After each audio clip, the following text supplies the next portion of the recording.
And hello, hello, hello. I'm Dan Lutz, and welcome to another broadcast.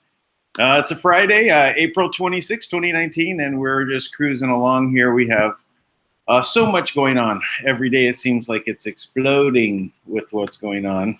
Now, Tank is not going to be on until 10 o'clock, so an hour from now he'll be joining in. He's going to finish with Thomas's show and then come on. But that's okay. We've got plenty to go over.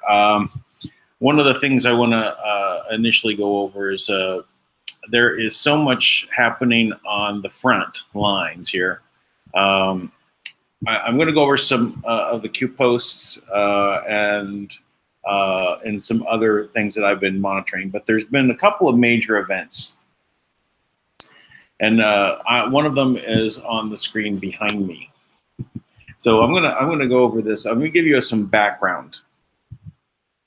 There's a company called Leader Technologies that patented a bunch of technologies all back in the 80s. These technologies were stolen. The patents were stolen.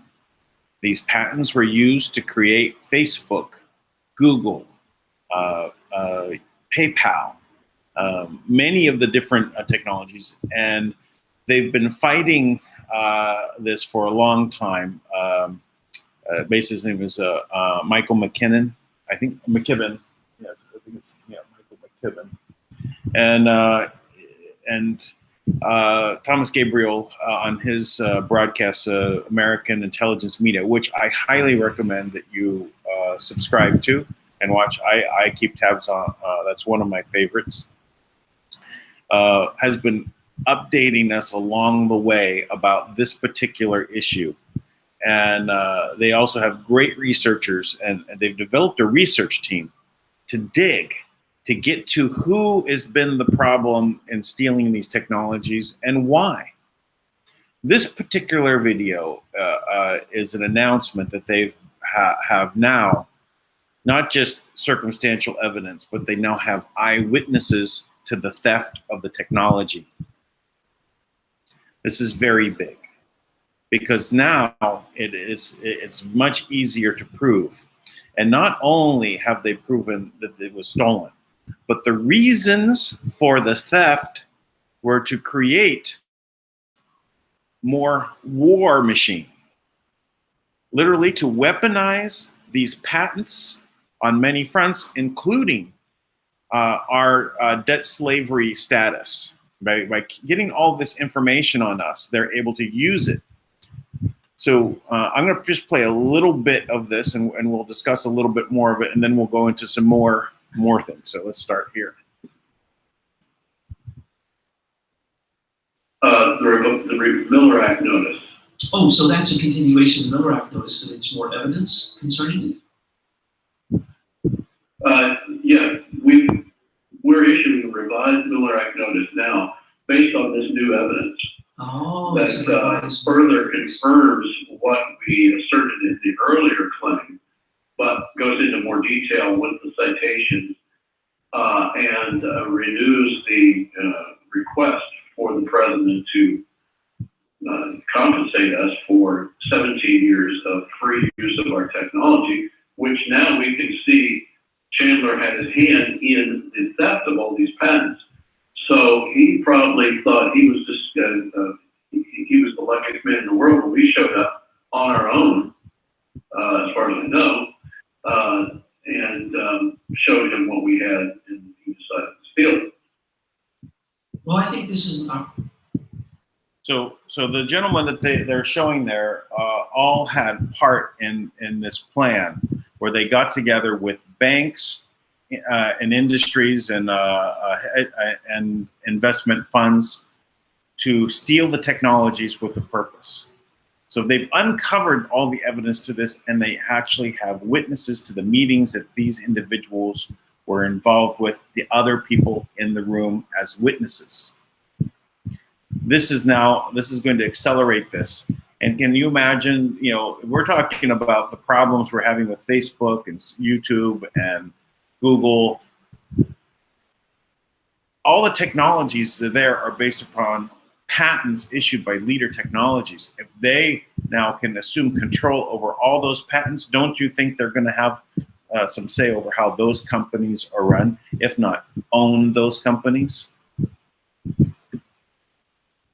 For the moment, because as far as I can tell, the president didn't call Jack Dorsey in recently, and for nothing, and that the Congress didn't call in representatives of Facebook, Twitter, Google, and all the others. And what did they do? They came in and they bold-faced lied.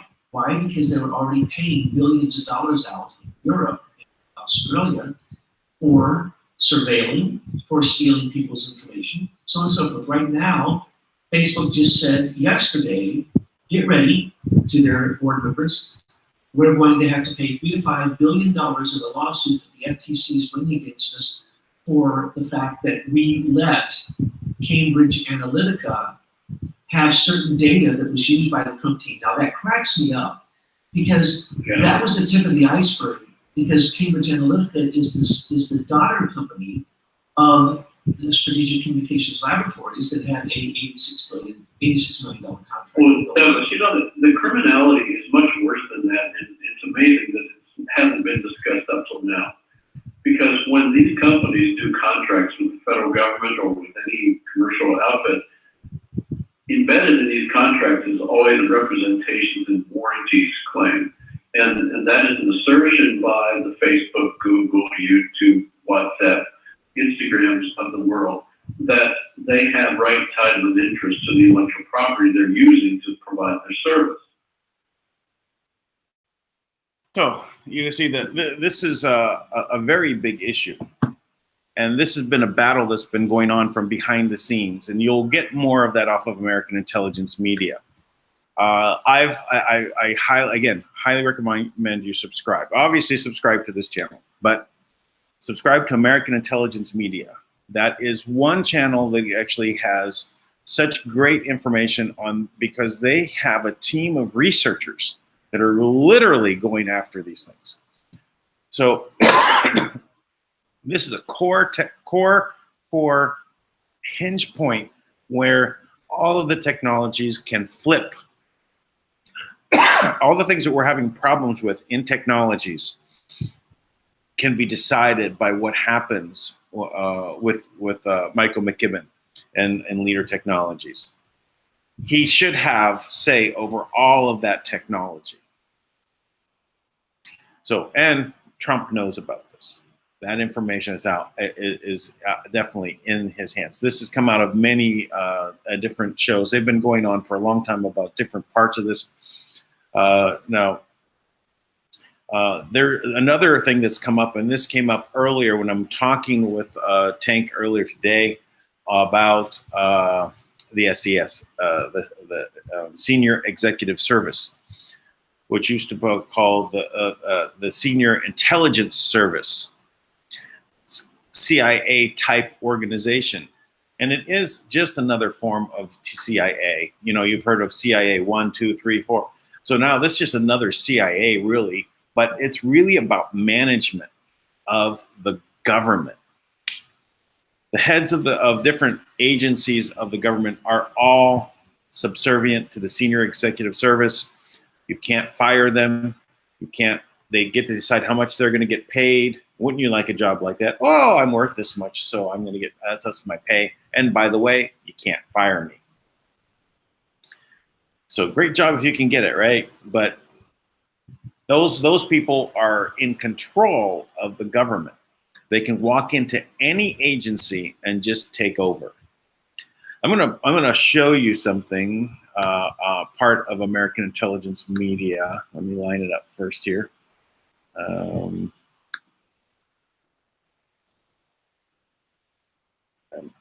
I gotta clear out a few things here. Sorry.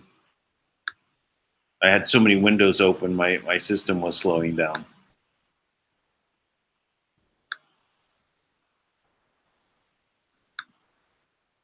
Yes, this is the one. All right. Share my screen.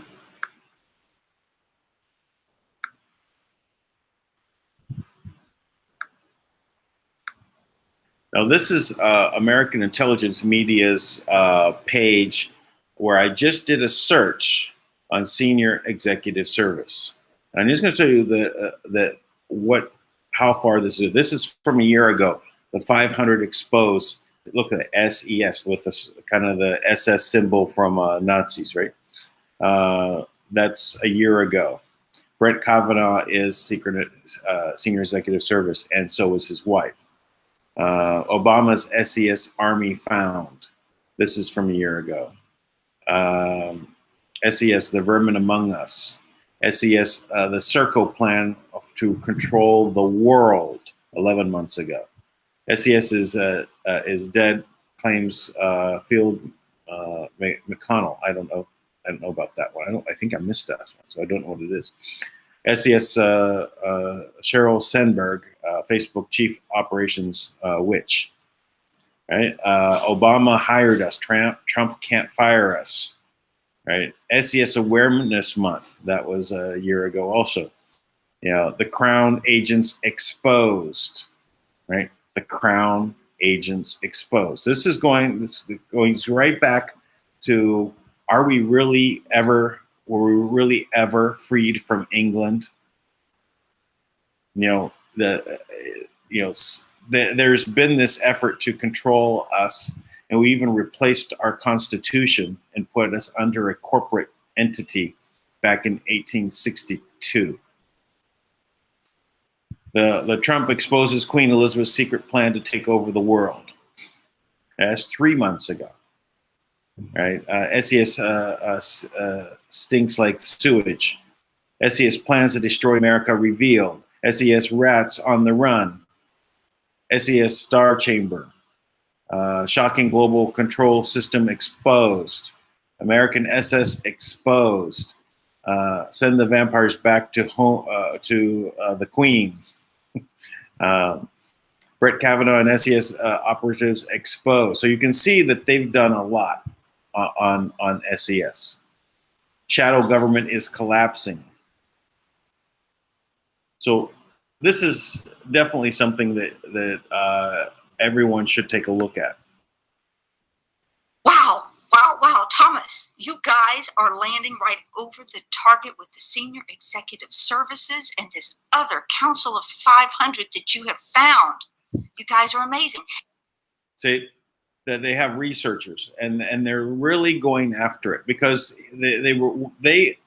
Leader Technologies lost so much of their potential with the loss of these control over these patents because they were literally stolen away.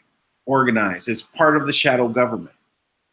How they went ahead and they used it. So the things that we relied on. I mean, I filed for patents, right? Knowing that I may lose the technology to someone. And I knew it.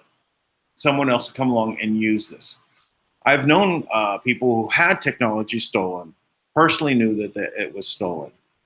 But the acts and the efforts that you need to do to take it back, to take control over someone who has so much money behind them, it makes it very difficult. Welcome to the American Intelligence Media. I'm your host, Douglas Gabriel.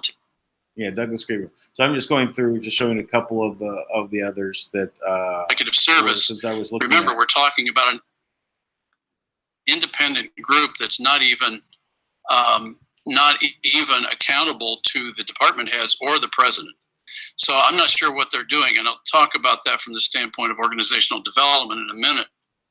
So just to give you an idea about who the senior executive service is. So I think that it's highly important that we also realize that the senior executive service is part of an agenda, right, of world control. Now, why I'm bringing it up and what Tank was exposing to me earlier today was that Trump has, in a way, going after the senior executive services because they're foreigners. And he's basically going to use the visa rules to get them out of the country. And also by breaking up the departments in which they were overseen and things like that to the point that they can't function. So there's a battle raging here. This battle is something that's real. It's going on right now, and we need to assist by getting out the information. That's why I'm taking time to point out senior executive services on American Intelligence Media. Go to their YouTube channel and subscribe to them. Catch up to speed on what there is. Get the information out. Share that information. That's a very big deal. Okay, and let's continue. we've got more to get into here. All right, next let me line up the next set. Now I haven't really been doing Q posts recently, but I am going to do one today. Now the people that are doing the Q posts and the Q updates are very good, and the ones that I suggest that everyone follow are, where did it go?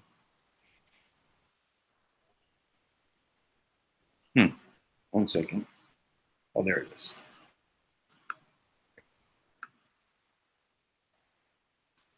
Yeah, I follow along with IPOT, and this is In Pursuit of Truth. That channel is very good at keeping up on the Q posts, and also does really good in-depth targets information and digs on it and finds out information. So he's very good. But this is what I want to point out today. Joe DiGenova, FISA court already told Justice Department Barr about illegal FBI spying operation. Now I have already clicked on this link, and I have several of the spots, but he's saying to go to 11 minutes into this broadcast and listen very carefully to the statements made by Joe D. It's happening. It's happening. I have this one queued up. 11 minutes. Bring in Joe DiGenova, former U.S. attorney, as well as Robert Ray, former Whitewater independent counsel. Joe, let me start with you. Bob Woodward, who's no Trump fan for sure, and certainly not a card-carrying member of the Republican National Committee, basically was saying this was the work of John Brennan. Well, there's no doubt this is pretty simple stuff for career prosecutors like Rudy and myself. It has been evident from day one that there was a brazen plot to exonerate Hillary Clinton illegally, and then if she lost the election, to frame Donald Trump. This dossier was a knowing part of that. It was created by Hillary Clinton. It was created knowingly by John Brennan as part of a scheme to do everything they could to harm Donald Trump. The problem for Brennan and Clapper and Comey and Baker and all of them now is that the FISA court has already communicated with the Justice Department about its findings. And their findings are that for more than 4 years before the election of Donald Trump, there was an illegal spying operation going on by FBI contractors, 4 of them, to steal personal information, electronic information about Americans, and to use it against the Republican Party. I'm just going to stop it there for a moment. 4 years before he was elected. They're not going to mention it here, but this is under Operation Hammer. This was put out there, and the original reason, it's very important, the original reason why they actually came up with the Russian collusion is a diversion from the fact of the hammer. The operation put together by the White House, by the Obama White House, to spy on all Americans and to use the information to manipulate the situation and manipulate power. That was spying on all Americans. But of course, they used the hammer against Trump. Interesting name, the hammer. But that was the original reason why they came up with the whole Russian collusion, the whole dossier, Russian collusion dossier by Steele, the Steele dossier, was to cover up that there is the hammer operation in place. All right, let me continue. There are going to be indictments. There's going to be grand juries. John Brennan isn't going to need one lawyer. He's going to need 5. Robert Ray, let me bring you in on this because you've all. Okay, so it's open out in front right now. They're saying that these people need to have lawyers, 5 lawyers, right? They're in trouble. The offense has begun. The defense is over. Things are now going to be rolling out. As we said, Sean Hannity and Sarah Carter have been saying that there is going to be an avalanche. Is a term that they use for like they grade them by D's, right? So D5.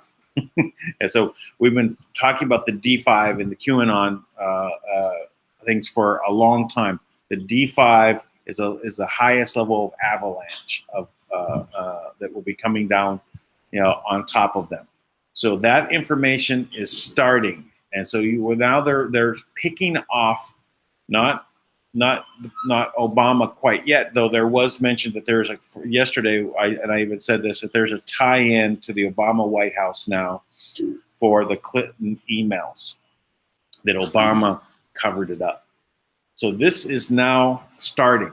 It's going to come as an avalanche every day.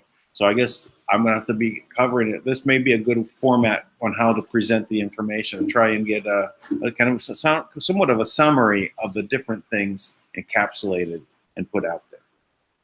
So let us go back. There's more. And share the screen again.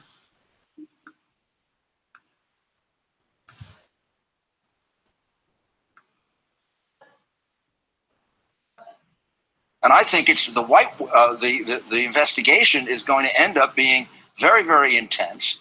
I agree that Attorney General Barr is exactly the right guy to do it. He's got a great sense of justice. And there's nobody that knows much more about the FISA court than Joe DeGenova, who's one of the original lawyers on the FISA court. And so, Joe, what they did with this court is an outrage, and it's got to be corrected because we all can be invaded like this. And I think that's what scares us. So, Joe, Rudy just mentioned that your personal knowledge and experience with the FISA court is legendary. We know that. Why does this matter to the average American sitting at home with a bowl of popcorn and a soft drink? Why does it matter to them what happens in this entire investigation? Because it's about the rule of law and privacy. The Obama administration, for more than 4 years before the 2016 election, allowed 4 contractors working for the FBI to illegally surveil American citizens illegally. The FISA court has already found that. By the way, Robert Ray mentioned that there is the Horowitz report coming out in May or possibly early June. So the Horowitz report is coming out, right? So he's talking about information that's already been revealed to the FISA court that they know what's happened, right? It's very important. This is a very important time to recognize that things have shifted dramatically. There's another report that everybody has forgotten about involving James Comey alone. That will be out in 2 weeks. That report is going to be a bombshell. It's going to open up the investigation on a very high note, and there will be criminal referrals in it. The FISA court abuse is the center of this entire abuse of governmental power. And the chief judge of that court has already ruled that the FBI broke the law and that the people at the head of the Justice Department, Sally Yates, John Carlin, the Assistant Attorney General for the National Security, all knew about it and lied to the court, the FISA court, about it. Robert, if so, already ruled that court has already recognized and ruled that they've been lied to, and that that these people are all part of it. And so this is really telling what's going to be happening. This is just the tip of what's starting to come down. You can hear the rumble of the D5 coming.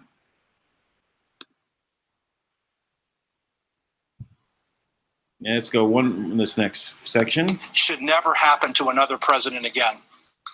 Joe, very quickly, if you've got a word you want to There's a hero in this entire story, and it's not a lawyer. All the bad people in this story are lawyers. There's a hero. His name is Admiral Mike Rogers. He was the head of the National Security Agency. He discovered the illegal spying.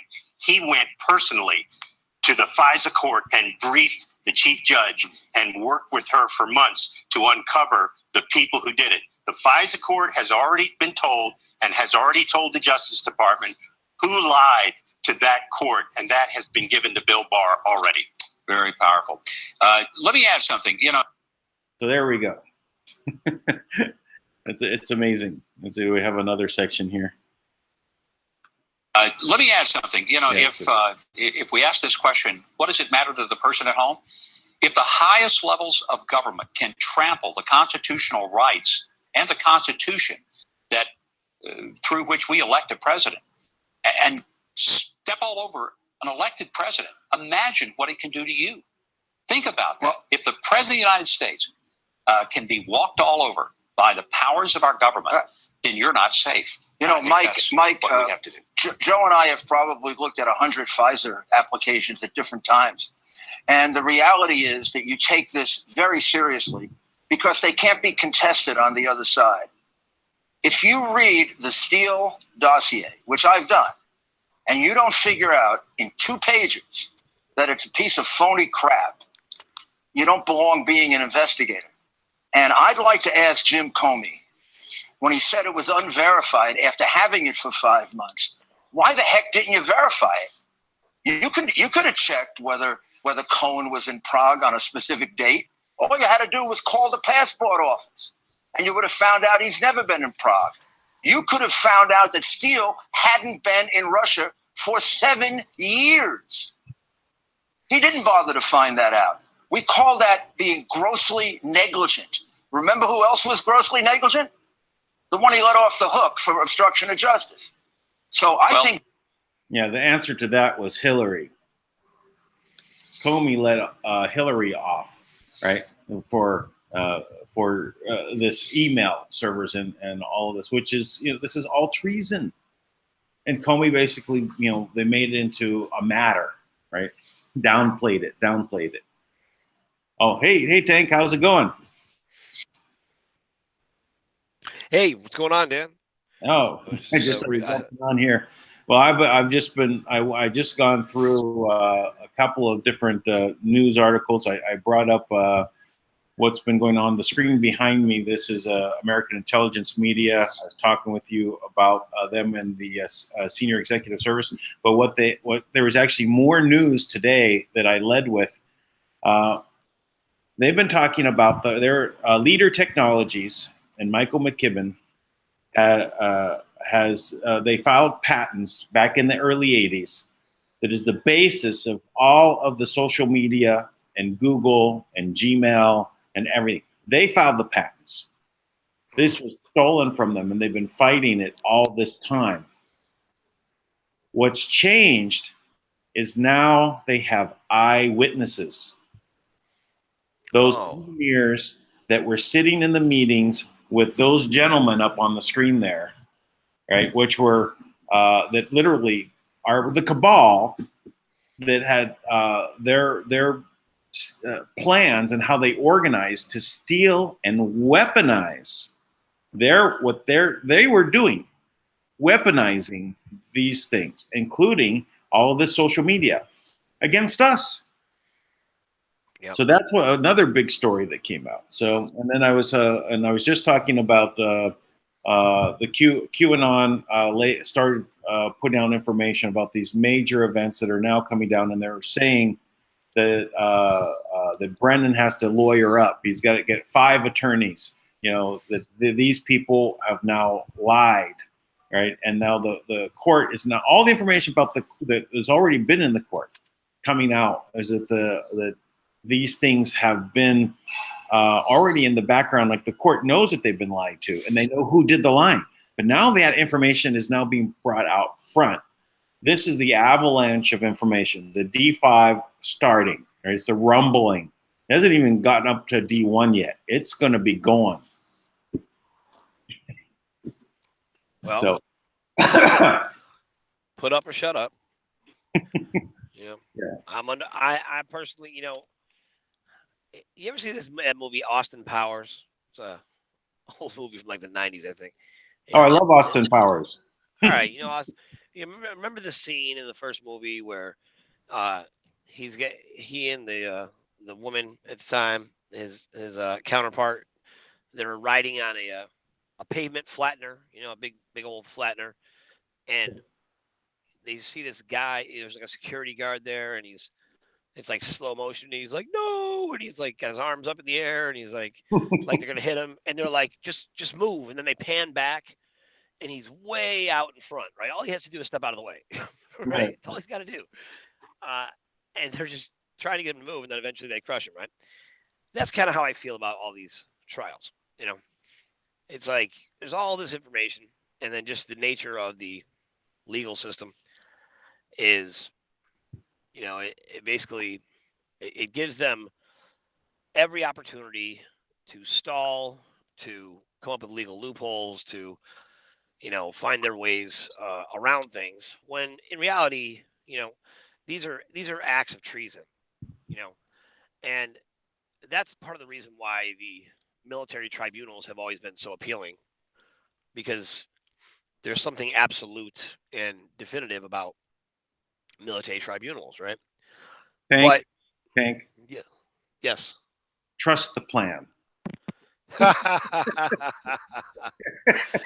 Yeah, trust the Because plan. I hear you. That they could just step away, but it's this steamroller coming towards them just happens to be planet wide, and it's picking up steam as it's steaming across the plains, and they're not going to be able to outrun it because it's a matter of the people on the other side are waking up, and this is the process of waking up the people.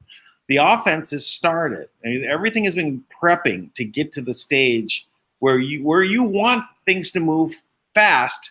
Now we're going to see it moving fast, even though they're not going to get to Hillary and Bill and Obama in the first couple months.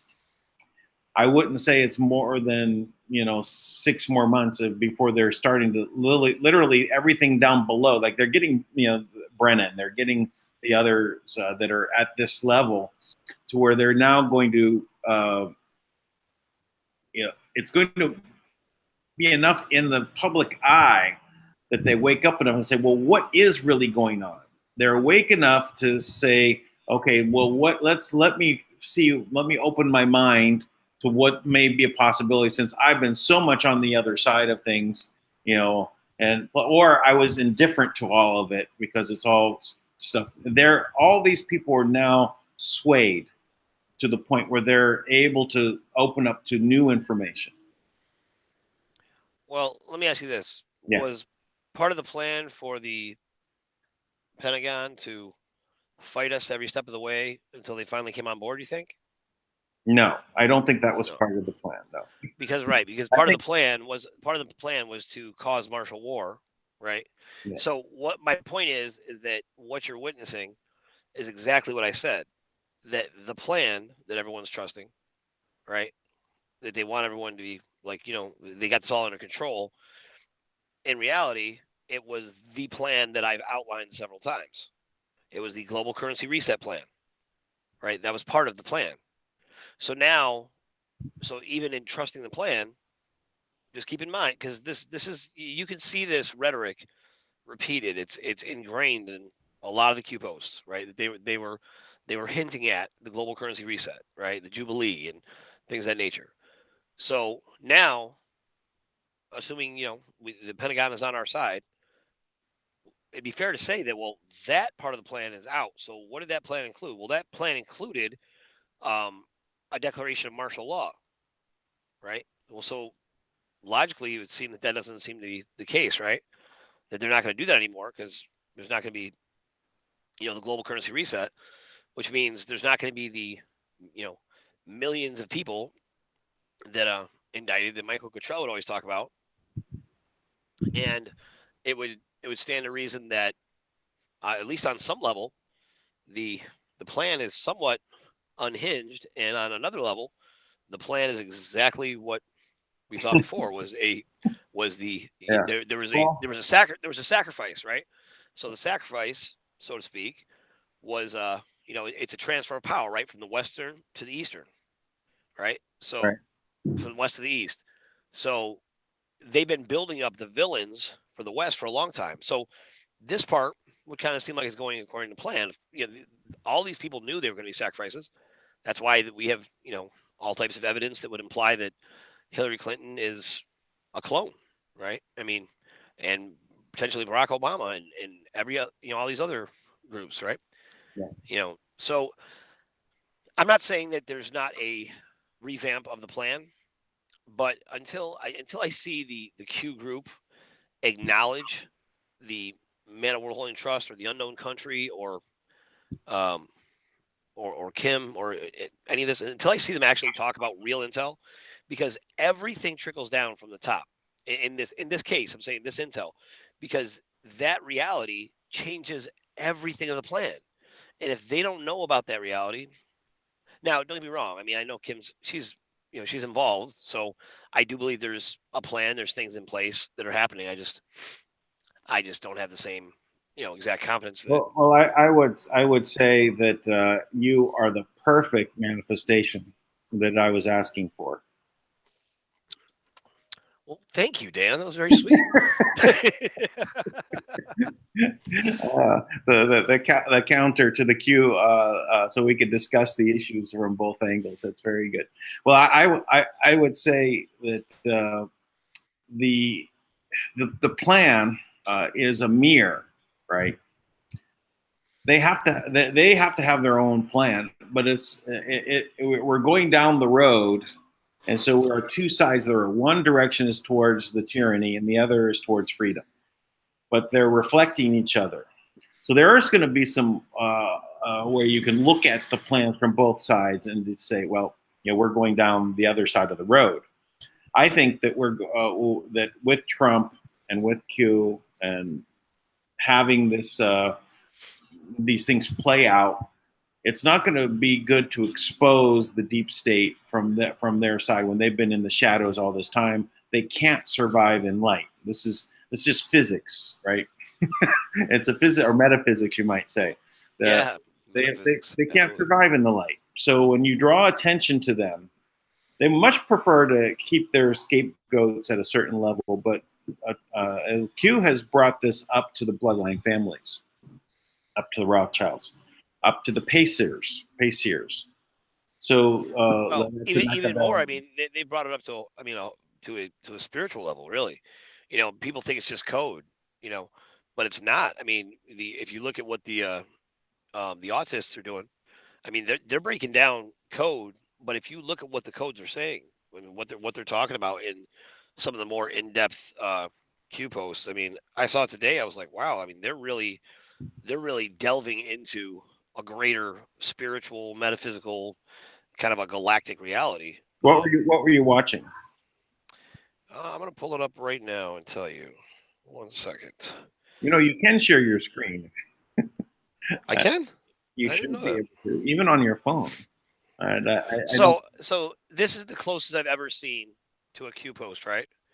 So this is it shows Q707 and it shows the letter E. And it says the fifth letter of the alphabet is E, and it is the initial for the word element. Symbolizes the link, the gate, the connection, the fifth element. In addition to earth, fire, air, and water is the element Aristotle called ether, and the Indians called akasha. This element is the building block of the spiritual realm, and the star system. Knowing how to manipulate it through rituals get you to enter the spiritual realm through gates. It's now time for you to rewatch Stargate and the Fifth Element. And I was like, wow, that's pretty deep. Now I know that they just kind of it seemed that they just kind of chalked that up to the code, right? Yeah. The letter E and the fifth element. But for those of us who actually know, that there is a prophecy, right? And if you've been listening to Tui, like you're watching this prophecy happen right in front of you, right? There's when the fifth element and the warrior, rise up at the same time, they bring the earth back to natural order. right? That's how it goes. And if you watch a movie, The Fifth Element, or Stargate, and many of these guys like Wilcock and What was the number of that Q post? Q707.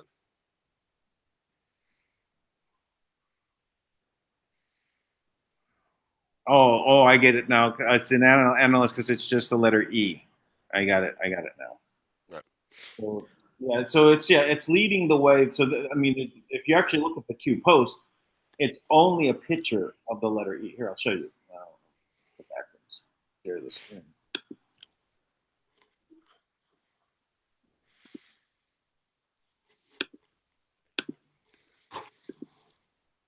So this is the post. It's just this photo. And when you analyze Q posts, now this says Shanghai Pudong International Airport E5 terminal. So you'll get a lot of different analytics on this. So if some people will start with the actual name or I mean the timestamps and look at the timestamps, and then some will look at actually the name of the file, which is down here. It's hard to read that the way I have it highlighted, but C879615C dash. So these can be analyzed, and they actually can comply. If you were to take it, for example, and then go to, we'll actually use Google, not DuckDuckGo. I normally use DuckDuckGo, but in regard to these, then you'll find things about it. But sometimes you have to look at images. And then you can actually say, well, what else is this talking about? Why is this image important? Right? And then you'll do analysis. So this is why it gets a little deep, but some people are really digging in, and they find out other things. So Serial Brain 2 is which is and we know is the channel that does analysis with Serial Brain 2, which is really using the deep puzzles, following using gematria, and letters mean numbers. I mean, numbers mean letters, and you kind of figure out, differences in time between a Q post and a presidential tweet. That's one specific puzzle line. You can keep it up. It's been proved. There's always a proof in it that they're literally talking about the subject that comes from the presidential tweet. So it'll line up. So yeah, it's fascinating that the depths at which these puzzles can go. But yeah, time to watch The Fifth Element. Yeah, I'm ready to watch that myself. Right. I would say it's time to watch Fifth Element. Jupiter Ascending, I think, is there is the harvest agenda, right? Right. And the harvest agenda is definitely, what, as far as the plan goes, whenever they're talking about the plan, I have to go back to, the Iron Mountain report. I mean, whenever they talk about, I know you've heard of this. They would say the plan of the experts, right? Sure. Well, the experts were those from the Iron Mountain report, right? They called together a group of experts, and and they went to Iron Mountain over. Well, the original plan of the experts is like 300 years ago. Right, and this is and all that mentality, all of those same exact principles, right, goes right there. And I'd say it's probably older than that, really, but it's but the plan of the experts is just Okay, well, I guess let me say that the plan of the experts that I read about, and this is it was more about from the Illuminati before it was the Illuminati of the bad Illuminati. This was really the enlightened beings that spiritually wanted to do good on the planet, and so their plan of the experts was how to stop the monarchs from killing off everyone, because they're they were getting so good at killing people that it was something had to be done to stop this mass killing and the warring over resources. Their plan was to intermarry the royal families. That was the plan of the experts. 128 royal families married together to become 32 families, then 32, 16, 8, 4, 2, then 1. And President Sukarno was the first born of PBX from China. And I forgot his wife. It was Indonesian. So this was the plan of the experts as I knew it. But the idea was that they would then form this world government, and that's why they had literally formed in Jakarta the United Nations or League of Nations, or I think it was the United Nations, originally chartered there, and then they had called together all of the families and moved the stuff into the trust back then. Yep. So that's but their intention was good. Even if you look at the existing system now, from planning point of view, not from what happened, but from the system of which they were going to create wealth on the planet for everybody through the trading platforms, by asset allocations, for humanitarian purposes. The way in which money was to flow into the country's hands from the central bank of the Fed was a good plan. If they actually followed the plan. No, it wasn't. But I understand what you're saying. I agree that there's a higher level plan that was not known. I got that. But I'm saying if you look at the structure of what they were doing, you're talking with everyone around the planet that was saying, hey, yeah, this sounds like a good thing. I can see why that they would have agreed, because even the smallest country would have had great wealth coming to it just by putting out projects. Right. But obviously it didn't go that way. And it was because Sukarno's the same one who came up with universal income, right? Sure. He's the one who originally proposed universal income, which, for the most part, we hear that and it's like, oh yeah, that's great. But universal income is like the beginning of the stagnation program that they've been promoting this entire time, right? Is to create stagnant people, right? To take, when people were testing too high on IQ tests, they decided to dumb us down. So they implemented, systems into our educational system to, prevent, real thinking, right? To real problem solving. So all this stems from it's all the same thing, it's just the after effects of the plan of the experts and, the Iron Mountain group that came together after JFK was killed, right? And I believe, wasn't Sukarno killed the same way in the same relative time frame? Yes. Not exactly. He was said to have died about 2 years later. It took about 2 years for them to create civil war in Indonesia.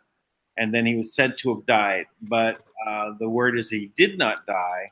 He was actually under house arrest for like 10 years before he died. Right. Because, they couldn't kill the signatory, the one that basically created the asset. So that was the reason they kept him under house arrest. Yep. So, anyways, I'm just saying, this strict style of planning, right? It's you follow your plan no matter what, and the plan gives people stability when things seem to be falling apart, right? So it's like hold the line, like when you're in the old fashioned, you'd have a front line in battle, and you'd say hold the line, and if somebody went down, somebody else filled in the gap, right? Right. But people were just assumed the casualties, right? And that's what planning, in my opinion, like planning this in depth, without any real options to, deviate. You see it now. This works. It works, and it's dependent on everyone following orders, which is why the military is based so much on following orders, right? That you're going to execute the plan. Don't deviate from the plan. And so what they teach instead of critical thinking, for the most part, is in the military is situational response. right? Or, muscle memory response, or, so that when you have a series of scenarios that take place, a gunman's on the roof, what do? They have a much faster reaction than the average person, things of that nature. And they're trained that way. So they're trained in scenarios, but their options are limited to that set, right? These are the only options. And then now in this plan, in these master plans they had, if that, in these kind of long-term plans, they're never in benefit of us, because we're just collateral damage, So it's never like really about it's. I'm sure the real plan goes something like, well, what we can do is we can fool the slaves into thinking we're going to give them the wealth, and that'll close us out, because there was always a time frame that expired, right? So 2012 was when their time frame expired for one of these long-term uh, agreements they had, right? 16,500 year agreement or something like that. But there was, infinity agreements, which are 499 years. And then I forget what the other one is, but it's like 99 years. And they expired in 2012. So from 2012 to 2017, if they were ever going to do right, and this is a great piece of information for anybody, really following hardcore on the RV or whatever, they had 5 years to return the assets to the people. I mean, if they were ever going to do it, and they portray it like they were going to do it to the GCR, but they had 5 years and they did not do it. And from what we understand from the top level, from what Kim has said, they never had any intention. They took that 5 year extension where they were supposed to return the assets to the people, and they took it as, okay, we have 5 years left to pull off our plan. So it's kind of funny. Yeah. Kind of funny. But excuse me, not to be a downer, because I do think amazing things are happening. So I don't want to take away from what you're saying, because I totally agree. Like, amazing things are happening. Like, I am thrilled about the news that came out, just in the past couple of days. I'm thrilled that the security codes from the SES are being given to, to the. That's how we got started talking, and then we did I did a little research after we got off the phone with each other. Why don't you talk a little bit about that part, because it's part of the update. Yeah. So whenever something happens, we're always looking for, the public witness to what we know is going on. So when Kim said that the Pentagon is working with us, obviously we want to see physical witnesses that show that that's true. And lo and behold, the SES, which is really a foreign agency working within our government that has pretty much absolute power, right? They can do whatever they want. They have no limits. You cannot fire them. They dictate their own salary, which I didn't know that previously. And they basically, nobody knows who they are, right? They come from all over other countries. The number that was posted was 4.5 million of them are here. And this actually ties in with Dan, what you were talking about the way that people kind of are taking control of these houses. And I've talked to lots of people who've had their house illegally seized with mortgages, and what they'll do is they'll take over a whole community of houses, and all the houses will get taken, and they'll move in a community of other people. Up in Toronto, there's a whole neighborhood. It's all Chinese now, and all the houses were taken that way, right? And what they do is the United Nations has been moving in their troops, right? They've been integrating the people that are their agents. They're the UN military. They've been moving them in to houses they're seizing, and just kind of taking over. So it's just part of it, is my point. And they're SES members, right? So the SES, they have this high level, security clearance. So President Trump has taken away their security clearance and given it to the Department of Defense. So that is a great witness. Now, that means, they don't have access the way they had before. And that's a breakthrough for everybody. It's a witness that what we've been saying is true, that the Pentagon is now on our side, and the direction has shifted. Now, keeping in mind, it wasn't 3 weeks ago we were talking about one of the biggest problems was the Pentagon, and their access was denied to the system. But now they finally realize what's going on, and they realize, wow, they're part of this nefarious agenda. So we're on the wrong team. Yeah. Hey man, you know what? I need to my my production team. They want to make sure that I set up everything and launch on time. So I'm gonna go in and set up the show so we can simulcast here in 5 minutes from the So, radio. so where are you sending me the invitation? I posted it. I get- posted it in Telegram. Okay. Just let me know if that works because I sent it to you. All you should have to do is just click on that link and put your name in. Yeah. And I sent one to 2E2, but just make sure check it, make sure it works for you. And if not, I'll send you an email. I see it. It's there. All right. Cool. Talk to you in a bit. All right.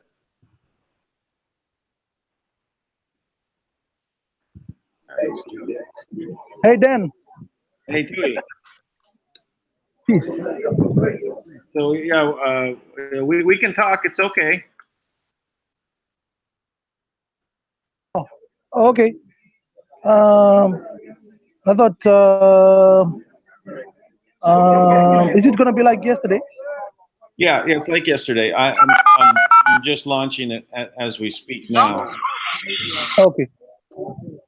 Your show is scheduled to start in 2 minutes. So I muted that side, so we can talk to you. It's all right. So it's we're going to be simulcasting on both. So both are going to be running. So Okay.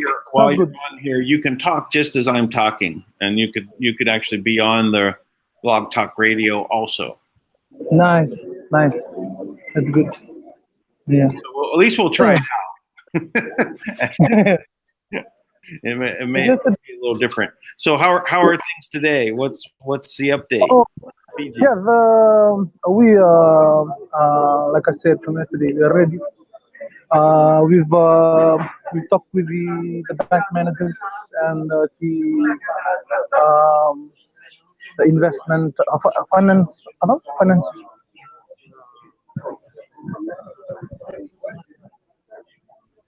Hello? Yeah, sorry. We are actually ready. I have all the information about the terminal that we're going to be using, a Swift terminal that we're going to be using here in Fiji. And so I've talked to Tank. I've talked with Tank in the morning. Yeah, I know. I had him. I told him after I spoke with you. I called him right away. Had him call you so that you could connect information. Yes. Yeah. So because Tank was asking me about some question about the Swift code, the code, and yeah, we have what you call the bank beneficiary Swift. That's the name of the terminal that we are going to be using here. And the bank that we're using is a local bank in Fiji. And we've talked to the manager, and yeah, they've said they will be waiting any amount that's unlimited. So I just wanted to actually let Tank know that that's already ready. I'll be sending him the information if once they need it. The account number, for the initial amount. This is the initial amount, because the plan is actually to set up a central bank. So this initial amount will enable us to do that. Either we're going to set up a new bank, or we can actually buy a local bank to be able to create a new terminal. And so, because we will all need the not just the license, the approval from Kim to be able to set up a bank in Fiji directly connected with the trust. So that bank can actually be that can finance the whole Pacific and all the different countries that are here: Australia, New Zealand, the Solomons, because there's quite a lot of big projects that are happening here, not only here in the Pacific but in the US as well, wherever in the world. When the money comes out of the trust, we'll be able to send it anywhere we would be able to. And so the only problem there in the US is there's a lot of blockades and a lot of people that involved, or a lot of authority that is involved in the management of funds or the transfer of funds. So yeah, right now we have all the information that we need. I'm thankful to the elders here and the people that are involved. They took it upon themselves to get all this information in for the past 2 days, 3 days. So yeah, we'll wait. Dewey, Yeah. I'm just going to interrupt you because I think the started. So let me go. I'll turn on the audio for that. I muted it. So let's see what's started. All right. Good evening, everyone. Dan, I guess I should have muted you guys out, actually. Oh, okay. I didn't realize you could do that. Well, so we're no problems there. So, Dewey, why don't you say something? Make sure the tank can hear you. I can hear him fine. Oh, you can? Okay, good. Yep. All right. Yep, we're good to go. So, everyone, it's Roger, and we are broadcasting live tonight. Dan Lutz, and who's in the Philippines, and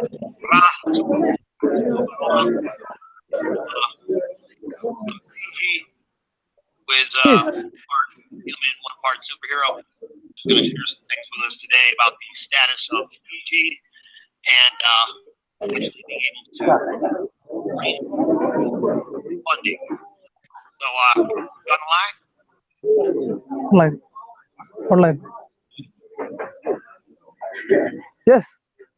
So, all right, Dewey. So, can you break down a little bit what the status is, what is taking place in Fiji right now, like what you've done, self-imposition to receive and to basically pull your government out of a snatch them up from economic crisis. Indeed. Yeah. So it's like I was explaining to Dan just before we came on the show. Right now we have all the information, the terminal information, the code, the SWIFT code. We call it here in Fiji the BSB, the bank SWIFT beneficiary for the accounts that we'll be using initially for the initial amount. This is just to like you understand, thank for the initial amount that will come in. That will kickstart everything that we are with all the different initial projects of what we're doing in Fiji. So till today, right now, as we're talking right now, we have all the information and we're ready to actually send it to you. Yes. Yes. Let me just cut you off because I want to make sure it's very clear. So I want to just have it on the record. So as of right now, you have an arrangement, basically the financial authority in Fiji. Make sure that you have secure access to the appropriate terminal, institutional terminal, to be able to draw down funds from the Manna trust. As of right now, you've done that so far, correct? And they distribute those funds as directed. Yes. So that's what I just said. We had a talk with the manager for the local bank, not the central bank, but the bank that we are going to be using for now. Because right now the central bank, we call it the Reserve Bank in Fiji. They're having problems with because of what Kim has done to the system. Now the local banks have their own terminal that actually we had and sit down. We went ahead and sit down with the manager, and we made sure that by the time these funds will be there to actually receive the fund, and they've given us the code, the SWIFT code. It's like the address that they've given, the number, the SWIFT code number, and the BSB number, the banking SWIFT beneficiary. We have 2 banks that we are planning to actually use to help out especially the liquidity crisis that we're going on right now in Fiji. And so the first one we're using right now is the local bank. It's the bank. It's called HFC. It is a home finance local bank that is designed to actually help people with home loans and all that locally here. So we have an account, the Fijians Helping Fiji cooperative have that account, the account there in his bank. And we went that day and we set up the meeting. And yeah, we actually ready to actually receive the funds. So there's no other, like how you have all these other authorities that will have to come in and take control of things or stop it. Because it's it's like it's that simple here in Fiji. It's not that complicated. And so the banks, they will be waiting for it. We explain where it's going to be coming from. And then by the time, once you and me thank and Kim and the team, we discuss on the perfect time or the time that we're going to do it, or you can send it through. We actually just, waiting on your terms. And so, yeah. Before you go on, okay, I just want to make sure to recap what you just said, make sure it's clear. So, as of right now, the cooperative group that you have helping Fijian, it's helping Fijian.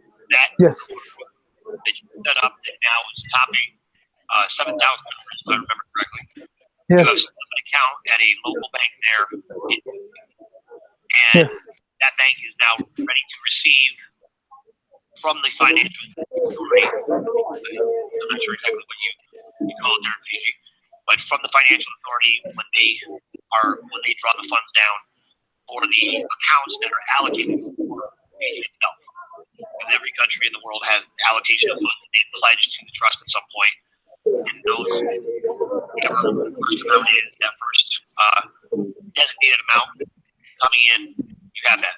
Now in this case, also, I think it's worth noting is that the government.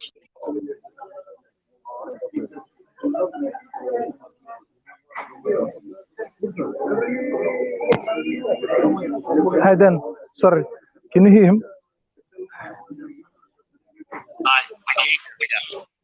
Tui, is that right? That the government employees in Fiji have not received a paycheck in 4 months, correct? Yes. That's why they are going on strike very soon. Because they have, like I said the other day, we have about $400 million of unpaid wages that the government owes to all the civil servants, and about 200 million PLOs or purchase orders that is still the purchase orders that are still not being paid yet to all the companies and the contractors. That's from just 4 months that we just gone through. And the government is actually, looking for money to try and, do that. But the people are suffering, families and all these people that, they decided to, with the unions, they're trying to make a national strike. So that will include all the water authority and all these other essentials that the people will need because of the lack of funds that the government is facing right now. So even in the banks as well, the liquidity crisis that the banks are going through. So yeah, we are facing a lot of a lot of freezing in our economy. The movement of our currency, people are not buying that much because of they are afraid to actually buy because they're trying to keep for the future, and the banks are not not trying to lend loans because they are afraid for the future as well. So all this fear has created there are people selling things are not they are not being bought, and it's what we're facing right now in Fiji. Yeah. So I'm sure. You said the vegetables are going bad in the grocery stores. Yeah. All right. So let me just recap this real quick. And Dan, can you just, if you can, just mute this Tui just for a second, just to close the background noise. Okay. I want to make sure this is clear because I think it's important that the people that are paying attention tonight that they understand what's going on. So you have Fiji right now. That because of the situation now, everything goes back to the financial situation, which has really been the master control switch for everything. Now, what has happened is the previous existing order that was in control, they have done everything in their power to block money or to steal the money coming in from the Manna World Holding Trust, which is the master central bank of all the central banks, and which has always been responsible to bring the funds in to all the other central banks based on the production and value of what that country was doing. And this has always been the system. It's registered in the system as the unknown country. Now, so what has happened is there has been a standoff. Now, the trust has been bringing money into various governments around the world that are secure. Fiji did not have that same situation. They didn't have a secure terminal, so it wasn't really possible for her to do that without establishing the same relationship. Generally, what she would do is do a kind of a call and response. She would do a pre-transfer, and she would send a message, a ping to the bank, and say, "I am ready to send. Are you ready to receive?" And the central bank or the individual at that terminal would say, "Yes, we are ready to receive." And when that pathway is established, the money is sent. That way it's clear and there's someone there to receive it and to put it where it belongs, so it's given to the right people and not, taken to other sources, which is what has been happening, for some time now. So with that in mind, it has been a standoff. As we have worked diligently, and Kim has worked tirelessly, she's literally been working right now for like 72 hours straight with the Pentagon to try to get these transfers to clear in the United States. And all reports that she has shared with me, she just told me earlier today that it looks very good, but we're not quite there yet.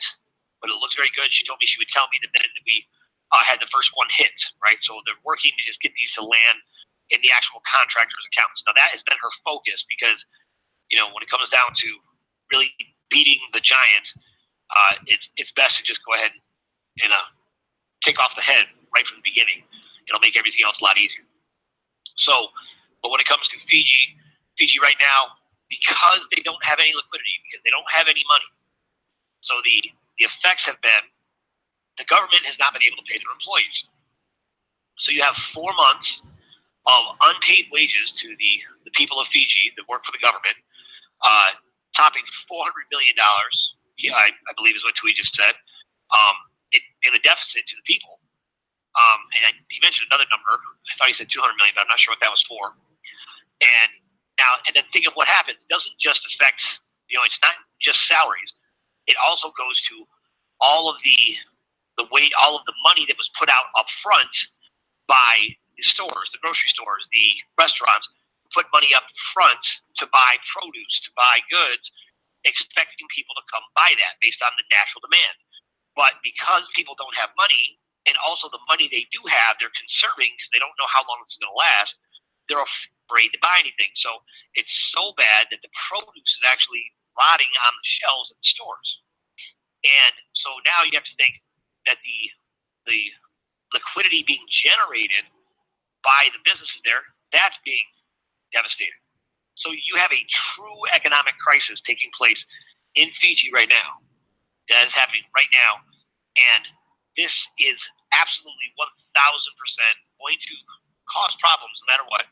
And their government is on the verge, their government employees, that is, they are ready to strike as early as next week, right? So they are ready to go on strike, and which is going to upset essential processes such as, the water supply, plumbing, and things of that nature, which is not going to be, it's going to cause real hurt and real damage to Fiji if that's not corrected. So what Tui has done is he's made arrangements to work with banks.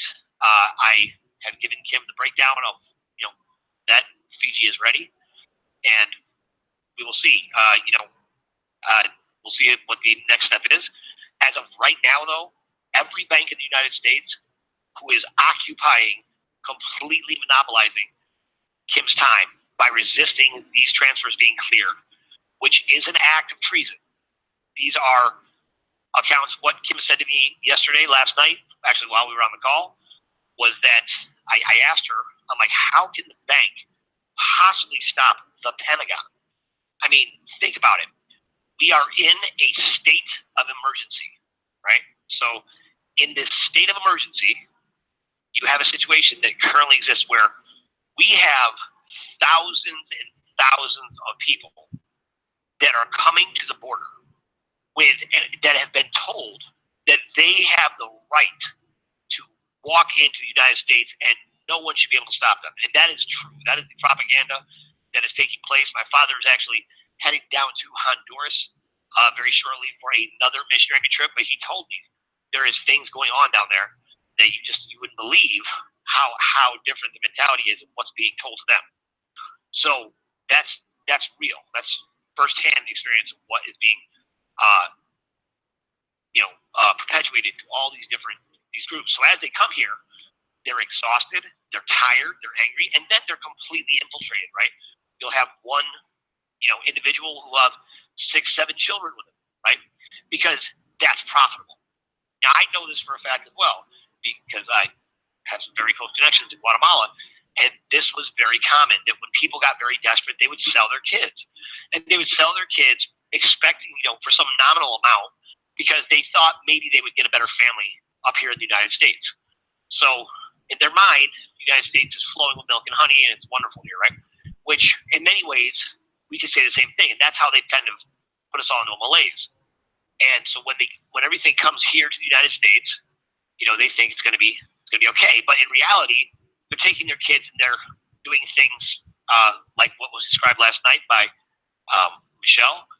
Is they're being taken by Child Protective Services, and they're being put on planes, and they're being flown to other places with congressmen on board, on the log, on the register, right? Registered on that plane, social workers, and planes filled with children flying out to other countries so they can harvest their organs from live children, right? That's the kind of thing that happens. But also, at the border itself, there is tunnels. There's tunnels all along the border, and those tunnels lead into places, all throughout Arizona and I guess New Mexico and some other places, right? And those tunnels. Now, this is fact. This is in the mainstream media. You'll see there's actually accounts of this, and I have people there in Arizona where this happened, and there was massive catacomb-like tunnels, and they were cells. They were holding cells for human trafficking, and the only reason why they found out is because at the top of everything on the outside, they had what was called a rape tree, and this rape tree had was where they would tie up children to do the obvious, right? So this is the kind of thing that is happening at the border, that every one of you frauds out there who thinks that you are supporting, some kind of, you're being so politically correct to, that we should have completely open borders. What you're actually supporting, for the record, is human trafficking, child rape, human organ harvesting, genocide. You are supporting genocide. So everyone who thinks that, a red Make America Great Again hat is racism and genocide, it's the opposite. It's the opposite. The other side, that's what they're doing. They're supporting the genocidal agenda because that's what the windup is. And now, this plan, right now, what is standing between our survival and genocide on such an epic proportion that you literally cannot even conceive of what the world will be like. You would not even recognize this world in the next 12 years. You wouldn't even believe it could happen. The only thing standing between that and our survival, our liberation, our freedom, and it's that extreme, by the way. And their plan has been long in effect, and you're seeing it with Fiji. Right? You're seeing the remnants of their plan. The only thing standing between that and our liberation is the Manna World Holding Trust, that this whole team that we are working with, and the trustee Kim, and just a few others were involved. The president is involved. The Pentagon finally came on board right here at the end, in the 9th hour, and even they are having a hard time with the banks. Now, on the other hand, the only thing stopping us from being completely free is some, what Kim described as a Jerry Lewis telethon, as all of the Clinton followers, actually Hillary Clinton and all of her group of, the vast resources she has to call on, as they are bombarding all of the banks to tell them not to clear funds from the Pentagon. Now, think about this. Think about how your safety is at risk right now, right? Think about this. It's insane when you think about it. The Pentagon is the military, for anybody who doesn't know that. This is your armed forces.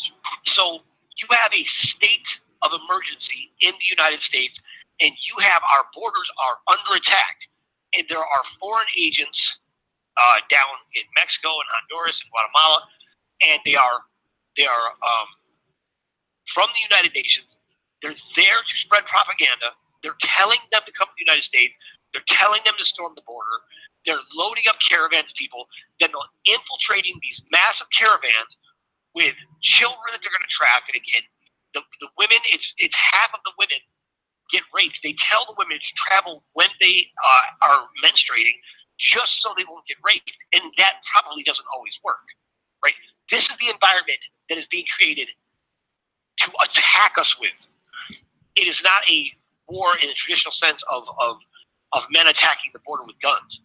It is a psychological war. It is a spiritual war. It is a metaphysical war. And they're warring on the minds of the people. And they're trying to, reason with us like, oh my goodness, let them in, let them. How can you do this? You're torturing these people by not letting them into our borders. But yet, when President Trump proposed, okay, you want them to come in? Then we're going to take them to the sanctuary cities. These same frauds had the audacity to say that was illegal. That the mayor de Blasio, this useless piece of non-leadership here in New York City, how he got this position, I will never know. But somehow, he said he's going to sue President Trump. Who do these people think they are in New York? I live here. I'm embarrassed. And he thinks he's going to sue President Trump after he stood up to make sure that New York stayed a sanctuary city, which means they don't have to report when illegals are here. So you can bring as many as you want here. So then when President Trump says, fine, we'll bring them to you. Because you want your city to be a sanctuary city, we'll bring the illegals to you. Then he wants to sue President Trump for that. But doesn't that seem like what he wanted? What de Blasio wanted? You would think that is what made sense, right? I'm sure Cuomo would shoot that down. He'd probably love that because it would fuel the adrenochrome business. So, Tank, what is standing between our? Yes. Yeah, I just wanted to comment on something you had said. We had started with the Fiji, right, and we kind of are leaving the launching pad. So I just wanted to point out something. Fiji has. They were talking about not having a secure terminal and all of this, but they are waiting on money from the central bank of Fiji, and the Fiji bank has no money. The question is, why is it they're an independent country? Why are they waiting for money? Where are they getting money from?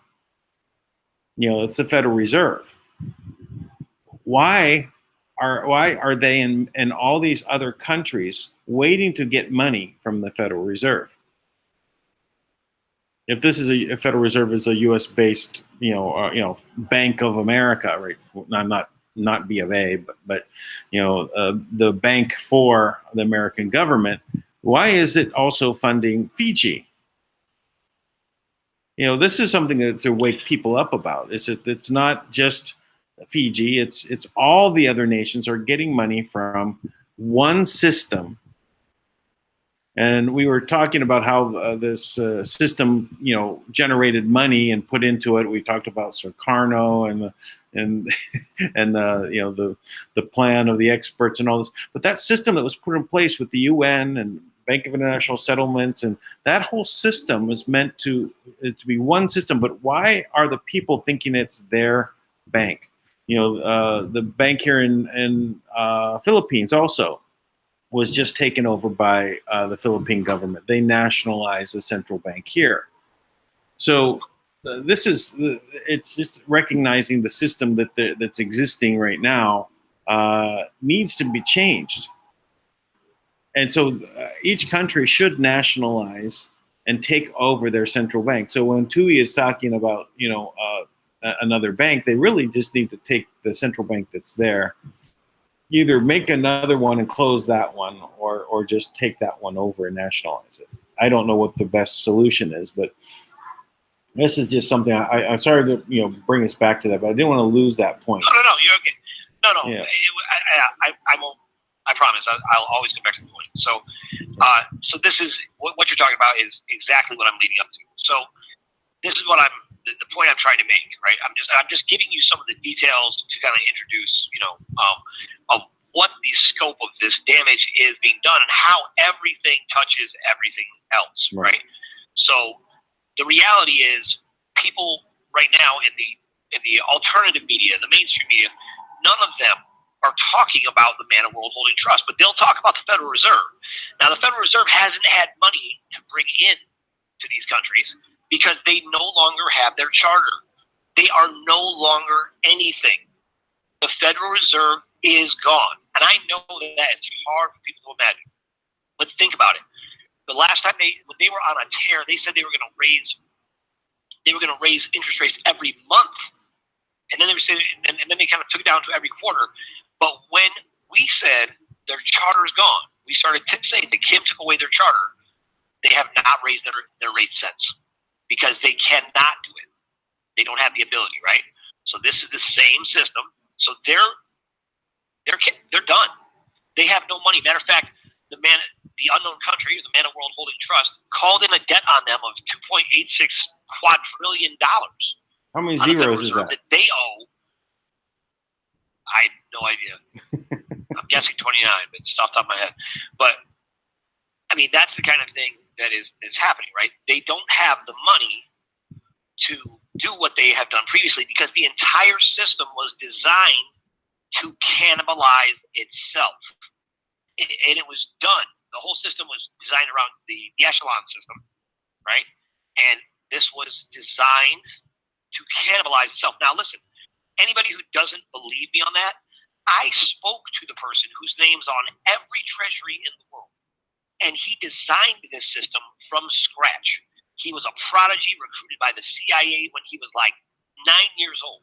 And I spoke to him several times. He was working with us a while. He sat with me in my car. I have his accounts, his account numbers, and I have evidence. He's absolutely right. It's his name on all of these accounts.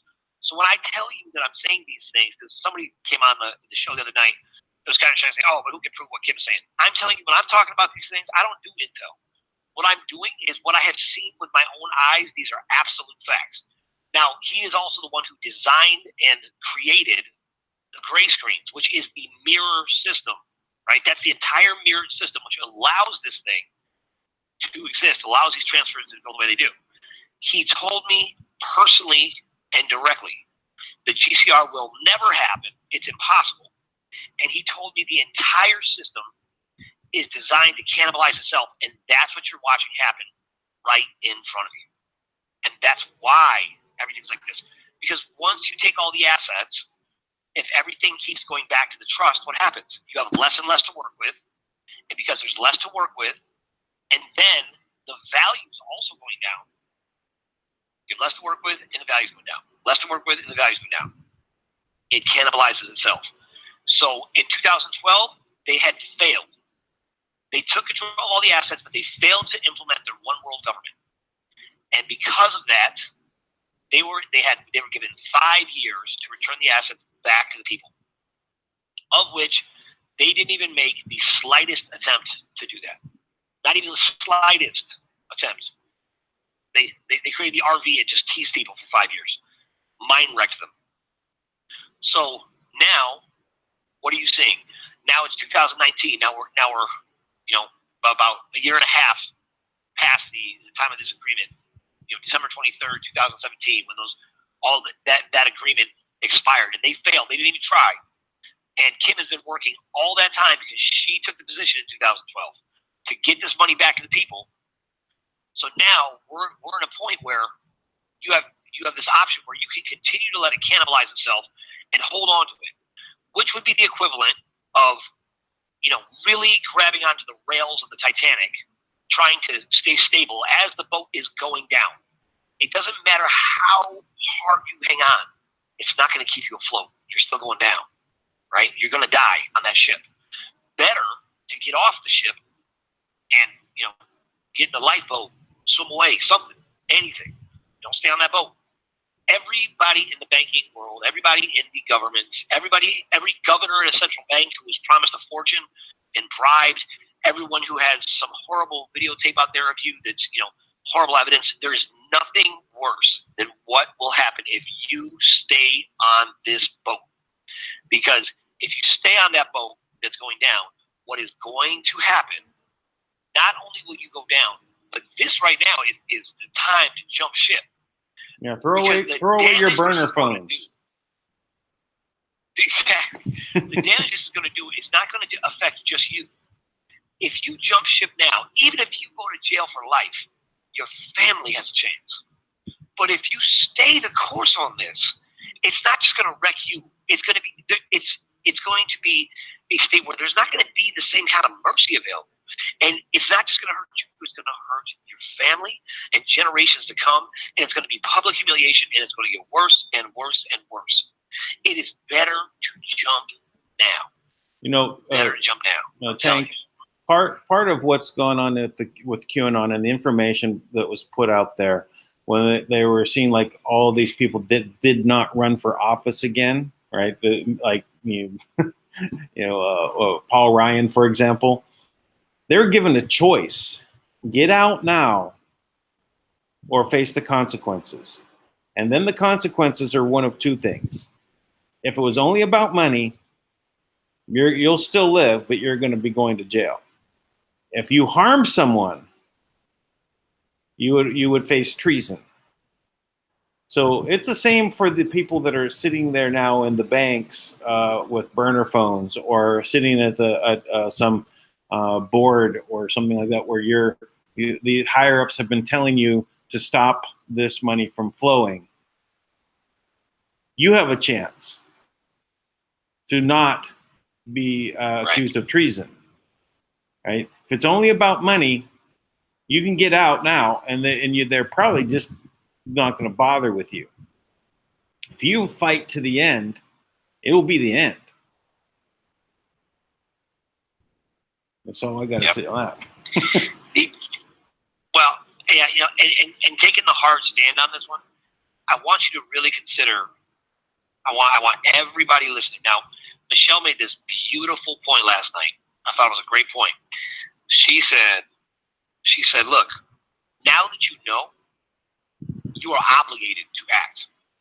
Now, think about the Pentagon. I want you to appreciate, I know I have a lot of military contacts who have, I still have a lot of military contacts, but I'm saying I had a lot of guys who were on the front lines of this whole process, guarding exchange centers, and running operations and hunting down different people all over the place. I'm telling you, I know. Like I know these guys. I know the kind of honor. I know the code. I understand what that they're fighting for the liberation of humanity. Now, when you, as the Pentagon leadership, you got to think they didn't get there, with a soft resolve on things, right? These are men and women who made hard decisions and rose up in the ranks and are chiseled veterans, right?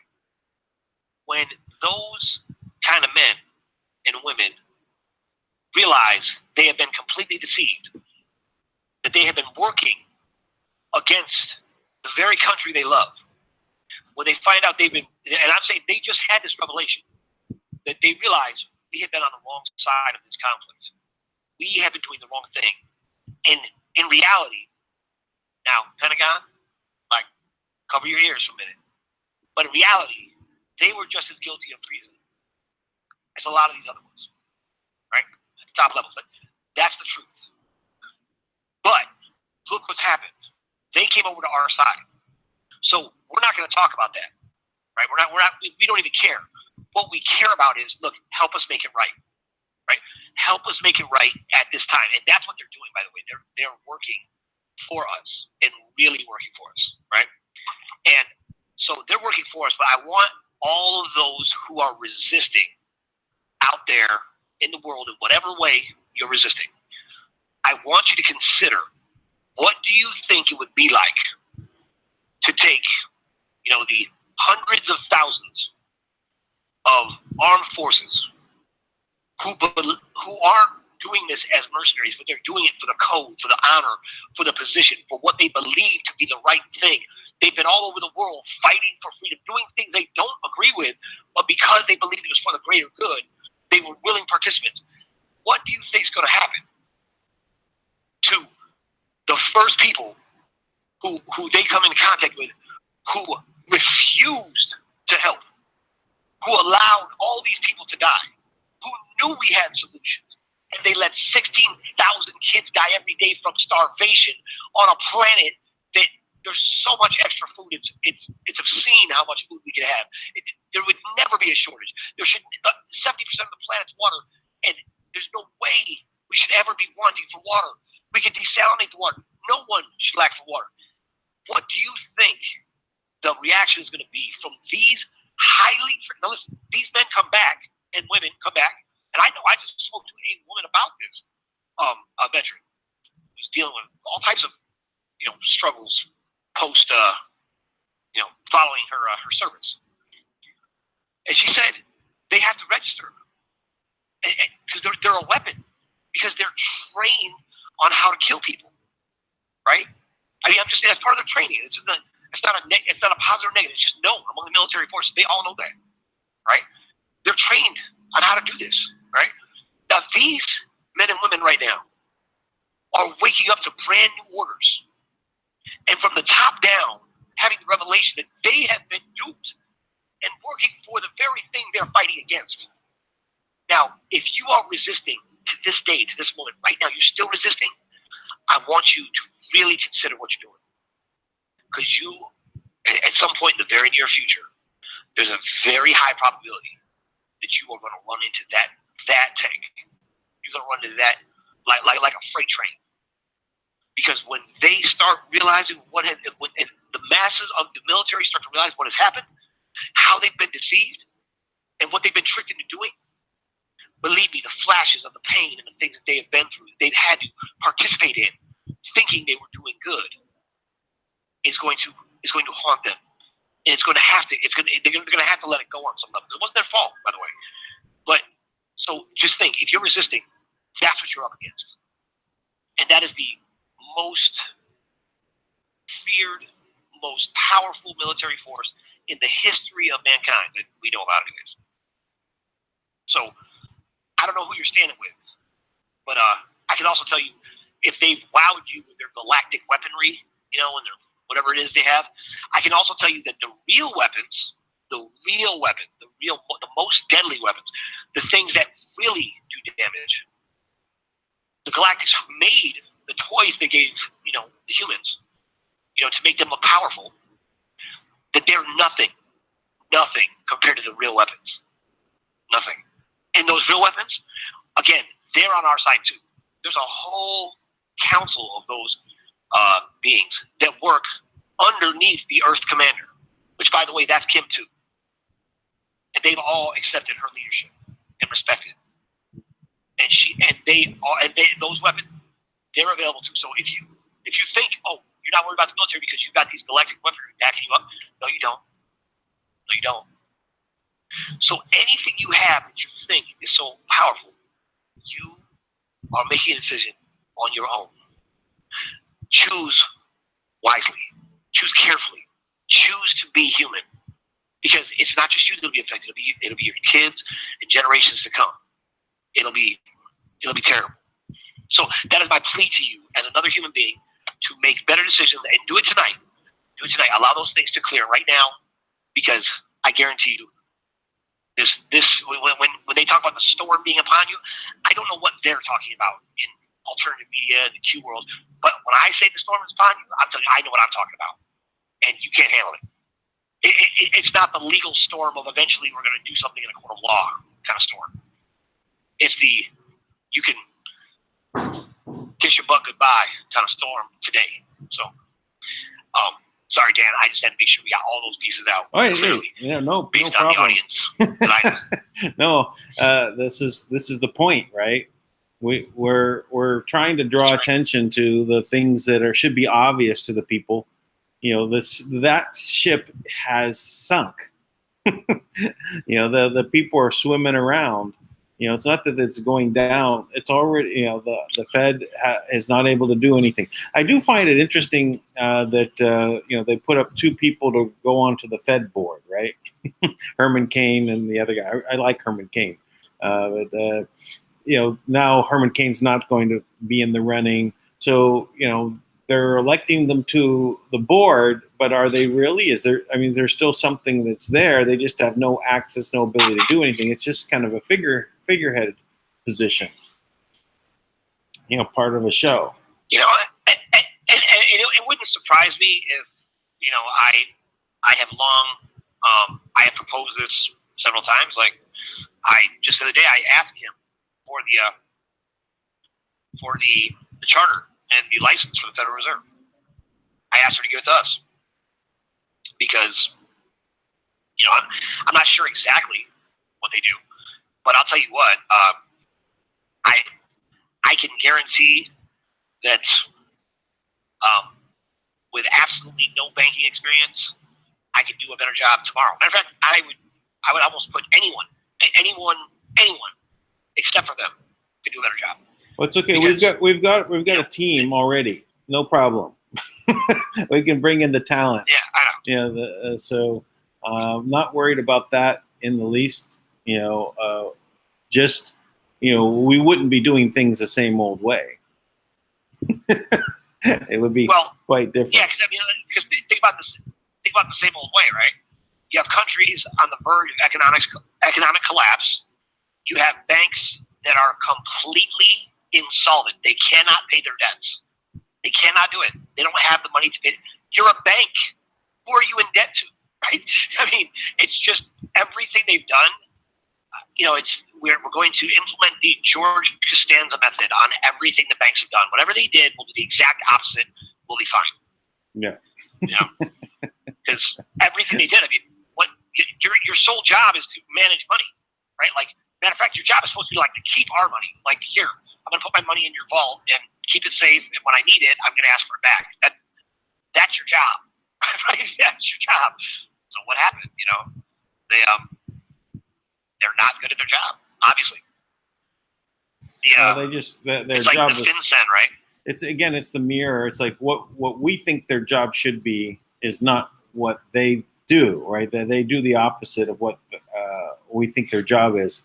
They think their job is to steal money and send it up to the top. They're not even calling it steal. They're just dividing up the spoils. So it's a wartime situation, and they're just following the rules. Doesn't mean it's right, but it's following the rules, right? Right, they're just following the rules. Well, yeah. So the reality of the entire financial system is based around money laundering, right? And their job has never been to do what we thought. It was never here, manage my money so that I can have, I could access it when I need it, buy a home when I need it, and have a comfortable life, so to speak, right? Their job was to steal the assets on the planet and take ownership of everything on the planet. That's what their whole model was designed to do. It is divide, conquer, control, and then like a parasite, devour.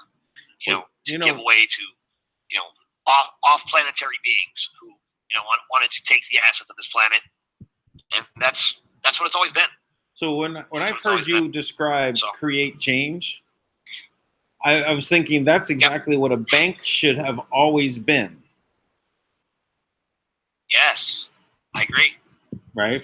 That's what a bank should have always been. It should have been. It is where you go to get money, but it's also should be a bank should be there to help you with your business. It should be there to help, not contrive ways to take away from you, everything that you have, through fees and downright theft.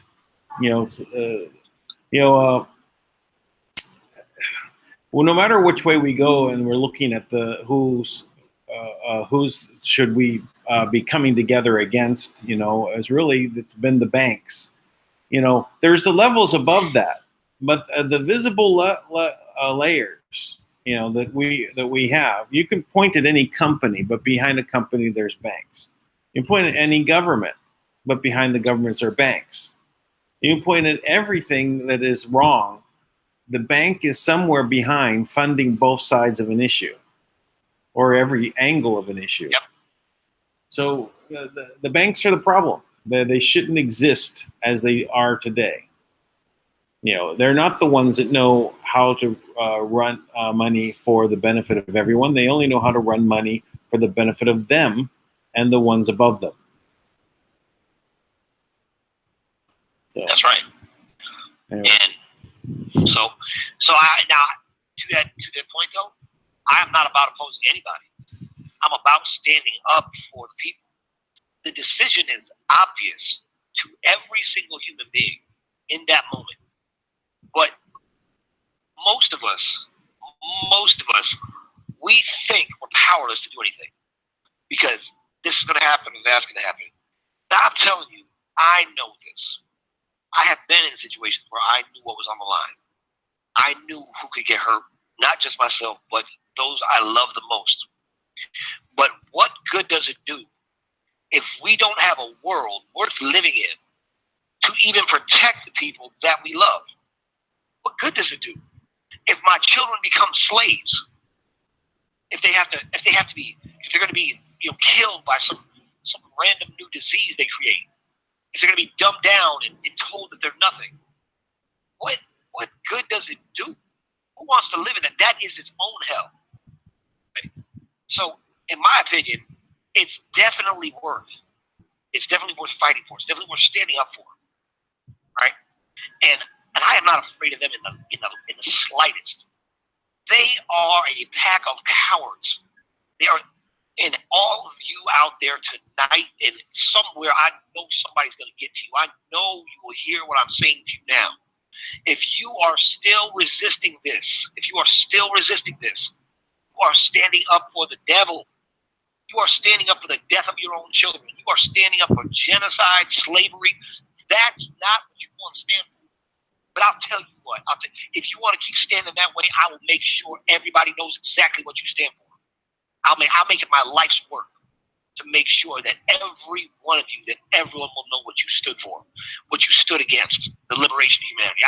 I'll make sure everybody knows it for the next 30 generations. That's what your name will come to me. That's exactly what we are. So what we are, and by the way, I'm doing that as a service. That's not a threat. That's a service I'll provide for you. If that's what you stand for, at very least I have to acknowledge, wow, in the face of the option to be a hero, you stood your ground, and that's what you stand for. You are so determined to enslave humanity, and be part of the biggest genocide in history. You're so determined about that. So they're determined. Yep. Hopefully that they can flip and realize that their determination is much better served. If just think they could have their own projects and the money in their hands so they can go out and do something that would be good for everyone. Yes, indeed. Yeah, imagine that. Imagine the shift. Imagine how polar opposite that is too, right? Polar opposite worlds. I wonder who these people are. Yeah, you don't have to kowtow to the people above you, be frightened of the mysterious weapons. Where you, it's going to be a much better place for you to be involved in a world where you can take your project and go and get it done. Yeah. Indeed. So, indeed. I sent Tui a little clip. I had the old Star Trek plane in the background, Star Trek Voyager, and Tuvok, the Vulcan. He said, "Indeed," and so I took that little clip and I sent it to Tui. I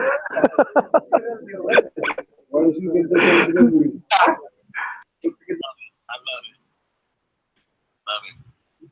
Indeed. Well, I think what Fiji's doing is certainly a step in the right direction, and my prayer is that we are able to execute on that expeditiously and move decisively and set a tone to all of these other organizations that when people are in need, that we're able to act. So I sincerely hope and pray, and I'm doing all I can to push the energy in that direction. That those whatever the block is, it's so minor at this point. And you have the weight of the entire energetic world in multiple dimensions, all the force and love coming at you. Just give way to love and just let it be. Like, you can go out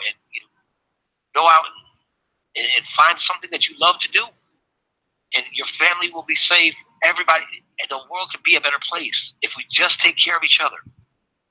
We talk about this all the time. We want to unite people. We have to unite on things we all agree on. Now, we don't have to agree on, some minute issue of doctrine. It doesn't matter. It does not matter. But let's start with the basics. Food, water, air. We all need those things. Each other. We need each other. It's just the nature of humanity. And you know what? Nobody has to tell you to take care of each other. You ever watch kids? I'm telling you, I watch this all the time. My kids were raised going to a very, very strict Bible school. 3-hour lectures 3 to 4 times a week, and we were the only white people in the school. They lived in Queens. We lived in Queens. It was an all Indian neighborhood, except for us. They went to a school that was completely integrated. They don't even the idea or the concept of dividing by race is just ridiculous. It doesn't make sense. They can't even conceive of that world. Like, they don't even know that's even a reality. They're like, what do you mean? It doesn't make sense to them. Because naturally, and I remember watching my sons with the other kids in Bible class sitting there, and when one of them would fall down or when a younger one would come in, they would naturally teach the younger one. When they were like 2 years old, they would naturally help the other one up. They would naturally tend to their wounds and tell them to be okay. Because that is human nature. That is what is real human nature. We've been lied to, telling us that we're satanic spirits, that we're born sinners. We are born healers. We are born creators. We are born divine beings, and we are here to create a world where trust and love shines. It's natural. And I'll tell you something. Anybody out there, it's so much more natural for you to be in love than to be in hate. Because when you're in hate, you're miserable. Nobody's ever angry and frustrated and happy about it. They might get used to it and think it's comforting, but it's not. But when somebody's in love, man, you can't harm the people in love. They're just so happy. They're in love. It's an amazing thing. Matter of fact, people spend a whole lifetime looking for the love of their life. It's the greatest thing that you have on this planet. Now, just apply that and just be in love with your life. And then allow yourself to just let that grow and help other people do the same. Now, I'm saying that applies to everybody, whether you're an MS-13 gang member or, you're some, devout monk. It doesn't matter. It's the same principle and applies to all of us. That's what we have to lift up. Indeed. Indeed. Indeed. We have some folks here on the line that I don't know that they're real, but I'm going to check to see from these 111, 111, 111 numbers. So probably my best guess would probably be somebody else. So I'm going to see if they have anything to say. So those are area code 111? Hello. Yeah. Is somebody there? 111? Are you there? I thought not. Yeah. I figured I'd give them a shot to see if it was real. But in all likelihood, it's just some agency listening in and their number to gather information, see what's happening. Indeed. And I appreciate that. I'm glad they're listening, because what we're saying is the path to freedom and righteousness, right? We need to come together stand up for what's right and find ways to put away these silly, nonsensical differences created by organizations like the CIA, who wants us to lie to each other, wants everything that we know to be real to be a lie. And I said this the other night, and I can't emphasize it enough. The one thing you will never convince me is a lie is the love I feel for my children. You can take everything I have, tell me nothing I ever knew was real. I know I love my kids. I know I love my parents. You know, that love is real, and you will never be able to beat that. Doesn't matter what you do, you'll never be able to beat that out of humanity. You know, because that you can't convince it. That's not a lie. Hey, Tank. Go ahead, man. You know, so I think, you know, one way to look at this, that the people that are in the middle of this, that are, you know, scratching their head and wondering what's going on, they should also realize it's just that the management changed at the very top. And they will have a different direction. Yes. Right. So a lot of them are just going, well, we're just following orders from those above. Well, the orders changed at the very top. It's the ones in the middle that don't want to let go of power because they want to follow the other agenda. And they want to come up with a whole new system so that they could be on top. And so they're using mayors or whatever other systems, you know, bringing on a new financial computer, all of these systems, you know, so that they can be on top and still be now the new ones running it. But no, there's new management at the very top, and they've given different orders to say, no, we're not going to go the way of killing off 90% of the people. We're not going to go along with these storylines that have been put out there.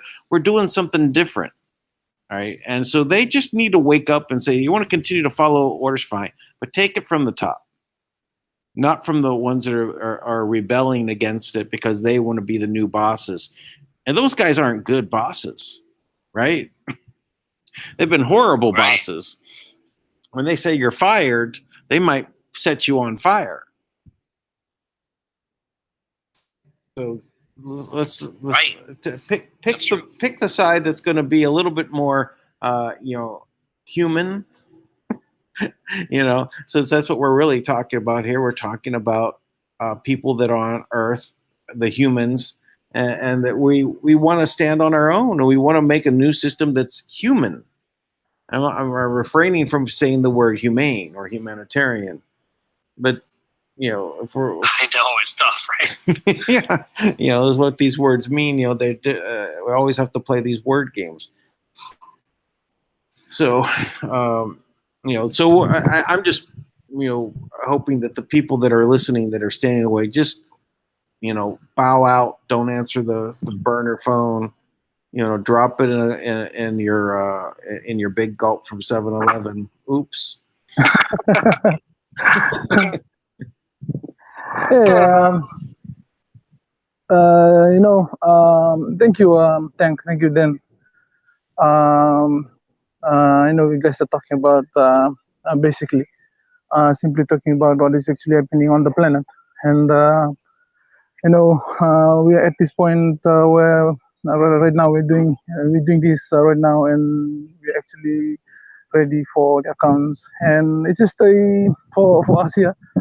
We're having the talks, and we've been talking about you know, what it means to be sovereign, and this is what it's simply what we are simply doing, and that's what you know, what Tank is going to be doing, and to be able to help us here in Fiji to, you know, express that sovereignty in the physical manner. I've been working with the chiefs and the elders. We've been talking, and there's just a lot of learning that they're learning to be able to remember that sovereignty. And so to be able to do this in a physical way, where I know, which is why the Kim is actually in charge of the assets, because that represents the sovereignty of everyone on the planet, and for them to be returned, and for this to be returned to them, and for them to actually have the maturity to be able to understand that you know, it's not all about money, it's not all about the projects or helping each other. It's about the true value or the essence that is within you that creates the value about that's outside of you, and which is it's the greatest lesson that everyone has to learn from within and from the outside. And yeah, like we've been talking about yesterday about the GCR. Just I said that the GCR is happening. It's not the way. It's because people always look at things in a physical way. Always look at things in terms of money and economy, and the physical aspect of the fifth element. But they never see that source. The source is within, and the source is the fifth element within you that that values the assets, the money, and so the GCR is just basically that's what basically it is. It's just a global, not currency, but a spiritual reset in the whole planet that everyone start to realize. And the physical aspect of it is just what is happening right now. This is why we will be able to do what we're doing, and as it comes, as the money comes in, that's it's the global reset is happening. But the first thing, first thing that has to happen, it's the spiritual part of it, the understanding and the remembrance of everyone, which is truly that is what sovereignty truly is. And so, I was just been in contacted by Dale from Australia, who's been working with the Solomon and the Vanuatu government, and he's also told me that they will also be ready for the accounts or the terminal there in the Vanuatu in the central bank, and they would do that easily. So I told him the spiritual aspect is the most important thing, because without that, the money means nothing. It's just money will be always be sovereign in people's life, and as our role as the chiefs here in Fiji, will be visiting every country in the world, and these funds will be used in that manner. We'll be doing a protocol and remember just to help our brethren all around here in the Pacific, all around the world, to remember the source of everything is in England. There is the illusions outside is just a gift. It's a long time now. People need to remember this, because it's gonna bring everyone on the planet together. So that's the global, currency reset. The currency is you. You are actually the source of everything. And it's in terms of money and all that, it will come. It's all it's based on that if you read that verse in the Bible where Jesus said, you seek ye first the kingdom of God and His righteousness. That is what is inside, and all these things outside will be added. It's just added into, because it's just naturally going to come in line. Thank you. Hey, Tui. Go ahead, sorry. Yeah, you got some background noise, but I just want to ask you. So, who are you speaking with again in the Solomon Islands? Maybe they can come on, and you can send them the link after I send. Dale. I think Tank knows Dale. I can actually send him I think he'll be listening right now. So Dale has this project that he's gonna build a boat, and he's gonna do that project. I think Tank will remember that. Yeah, he'll be able to. Yeah, Dale. Yeah. Is 360 Global. 360 Global, and they have they're in the Solomon Islands right now, and they're going. There's a lot of they're building like a boat that will operate as basically a headquarters to provide relief and be on the move around these islands and help out. Yeah. Basically, it's just like Dale always say, the project has to have that character of it's like sovereignty building projects. Like you have to work with people and experience, so you can actually create. They can help or regenerate themselves and remember who they are, and they'll be able to create something new, and they'll come up with with the projects that deep inside they actually here to actually do. So that's what we're going to be doing here. the money that is going to come in. That's all it's going to be doing. The awareness, everyone will be aware of what the trust is and what the trust means to the people. They'll know who Kim is. And will be talking to the Prime Minister. There's some people asking, "Does the Prime Minister know about this?" I was thinking to myself, the Prime Minister doesn't even know who he is. He has to remember that first, and then he'll be able to understand that this need cannot wait for anyone that is still lost. We have to people that we are already leading. We have to do this first before we can actually help. There's so many people that are lost there, but we can wait. The change has to happen, and so that's why we are doing this, and we're moving forward to create this change in a very very accelerated manner, or in a quickly. Yeah. So we can choose to wait. Like Tank always say. I'm sorry. Yeah, we can choose to wait. We can do that. We can wait another 1,000 years for people to wake up. But if we don't set up, we can wait forever. We can wait forever for people to actually do that and get themselves out. But if this happens, if this money comes in, this will accelerate the change. Just like that. Like I was telling Tank, I will be sending money, not just in Fiji. The money that's coming in Fiji will be shared to all the people on the planet. Everyone that is out there that will, that is in need right now, there will be money coming to you. There will be money coming to you, Kevin. I want you to start up because I don't want you to wait for the things when you're still stuck there. There'll be money coming to other people, maybe a couple of thousands of dollars just to help you come to Fiji and come here and celebrate with us. And that's what's going to be happening. And so we will accelerate this so that people will know. The people the banks will know about the changes. The people in the banks will know. The government people will know. The Pacific, the whole Pacific will actually know it. It will come in the news. So they will have the chance to actually learn this and create. They will be talking to their family about it. They'll be in just a few months, everyone will know what Manna and the Kingdom of Manna, the Manna World Holding Trust is, and Kim is. And that's what we're going to do. And from there, that's basically what the role. That's my role, is not just to know that, but the spiritual connection to what it means for their freedom and their sovereignty, and the physical aspect of what the trust simply means to everyone on the planet. And so we are looking forward to actually begin. We have everything ready, and we'll see. It's going to be the first time it's going to be ever done. But we're very excited, and we will wait for you, Tank, and for the team, for Kim and Kim. But everything has to be done out of love and out of trust. So we'll be talking. We'll be needing a lot of guidance, and definitely, I told the chiefs, we'll be talking to the Prime Minister. We'll be talking to them because they all need this money. Without, they won't be finding this money anywhere else where they're looking for right now. So we'll come in and we'll move together and repurpose the whole structure of the government together because they're just our family. We're not different. We're just part of the Ra Confederacy.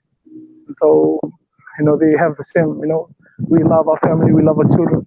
They also do the same thing, but, they're just not in the known yet. So that's what our role will be as chiefs. We'll teach them about what sovereignty means and remind them. There's a lot of healing that is needed to be taking place here also in Fiji, not only in the US or all over the world. We have all the problems here because of money, and so we'll be able to try and solve that. Get people that has been they've lost their jobs because of the current government and the current system, and we'll be able to get that back and realign everyone, and and create that lesson of what trust and Kim means to this big change. A lot of people don't fully understand what this means, but we can't emphasize it enough. The reset, the global currency reset, the reset is who we are. That's what Kim represents. It's no longer, there's no unknown country or no unknown leader of the planet right now. We know she's there. is human, and the reset is everything. The sovereignty has been reset. A lot of people still think that there are still sovereignty all around the world, and all these monarchs and all the people, all the old kings and chiefs in the olden days. All those agreements has come to an end. You have to remember that first. You have to make sure you understand it. If you can't, if you still stick to the old system, it's your lesson that you're going to have to learn. The reset has already happened, and that's what we are going to be emphasizing on our journey all over the planet. And I know the Vatican, the Queen, all these monarchs, they understand this. When this new agreement comes in, the reset is the whole sovereignty system of the planet has resetted. Because the sovereignty is what gives assets all its value and everything. And so people have to really sit down and really, truly, fully understand that, and see that this opportunity that is before us is a very, very, very, very new. It's never been done before. And and I'm thankful to you, Tank and Dan, for creating this platform to be able to discuss this, because it's the most important part. People are forgetting that. There are people coming into the show thinking that all these old systems still exist. I'm sorry, spiritually they're not binding anymore. You have to remember that. Take it from me. They are not binding spiritually anymore. So this is the reason why we wrote that. So we're in for a global spiritual reset, right? And Yes, not the global currency reset. the currency and the access and all this will just reset itself when the spiritual energy, when the fifth element comes into place. They are just expression of the sovereignty within you. And so people need to understand that. And if you still hold on to the old titles and the old monarchs and the old this, I'm sorry, you're going to be learning a lot of lessons. That when the planet agrees to something new, every human beings on the planet have to go with it. And I know, and maybe in Fiji we fully understand that. You'll see that in our lab. It's not just we're not correcting this moment now. We're correcting all the timelines, the future and the past. That's what we're doing right now. The DNA that exists right now at this moment, is correcting every single thing that has happened and every single thing that is going to happen. And that's why we are creating this new timeline. And that's how it works. The choices that we make, all the individual choices that we make on the planet. And so that's why we're going to emphasize this, because this will help recreate this new agreement. It will make clear to what we need to do to change the future. And so that's the first awareness that the people have to know. It's a reset of everything. So right now, if you're not connected with the trust, if you don't have that, if you don't recognize Kim as the trustee or as the main sovereign, you will need to do that. You will be able to understand. Maybe it doesn't affect you right now. Maybe you don't fully understand it right now. But I'm just putting it into words right now, because it's gonna come. It's gonna make sense to you in the future.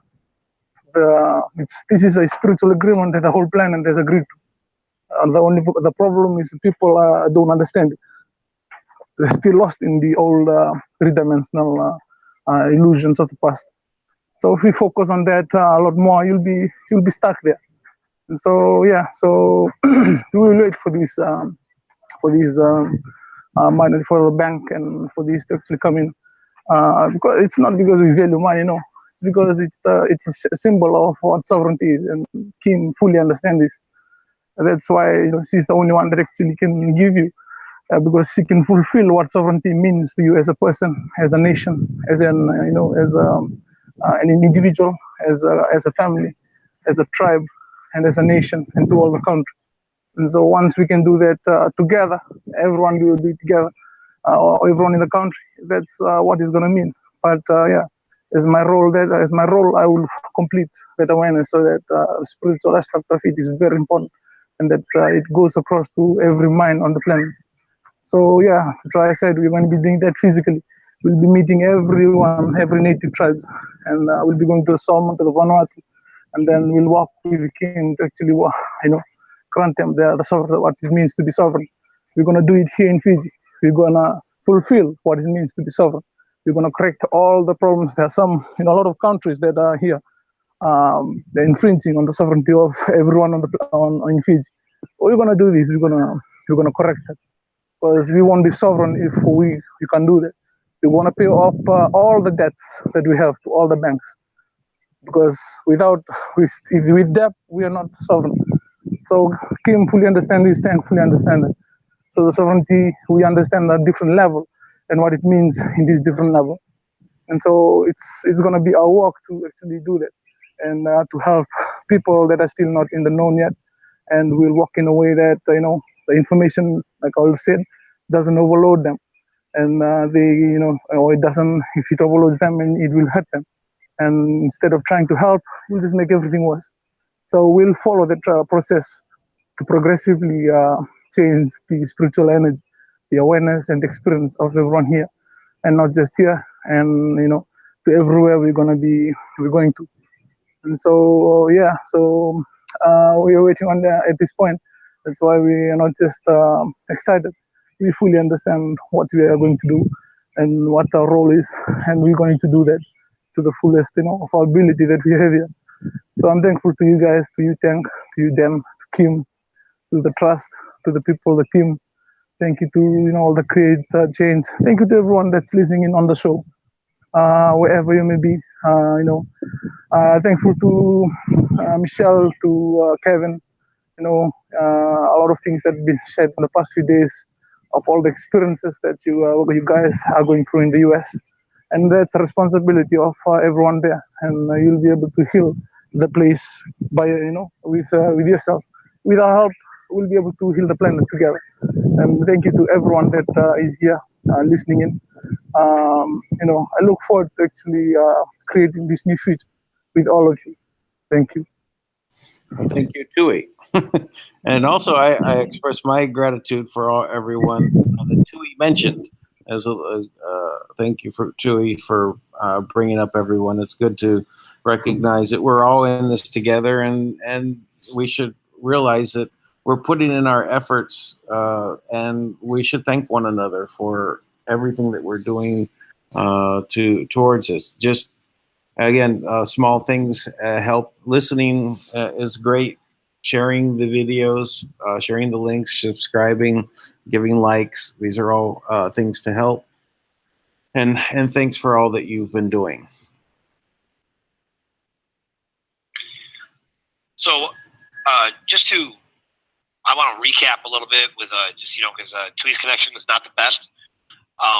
So the individual you just heard speaking is Tui Loma Loma, Ratu Tui Loma Loma from Fiji, and he is aware and understands he has a specific role that extends through I guess an ancient contract, but a very old contractual agreement between the Zahra Collective, and essentially this is to Confederacy.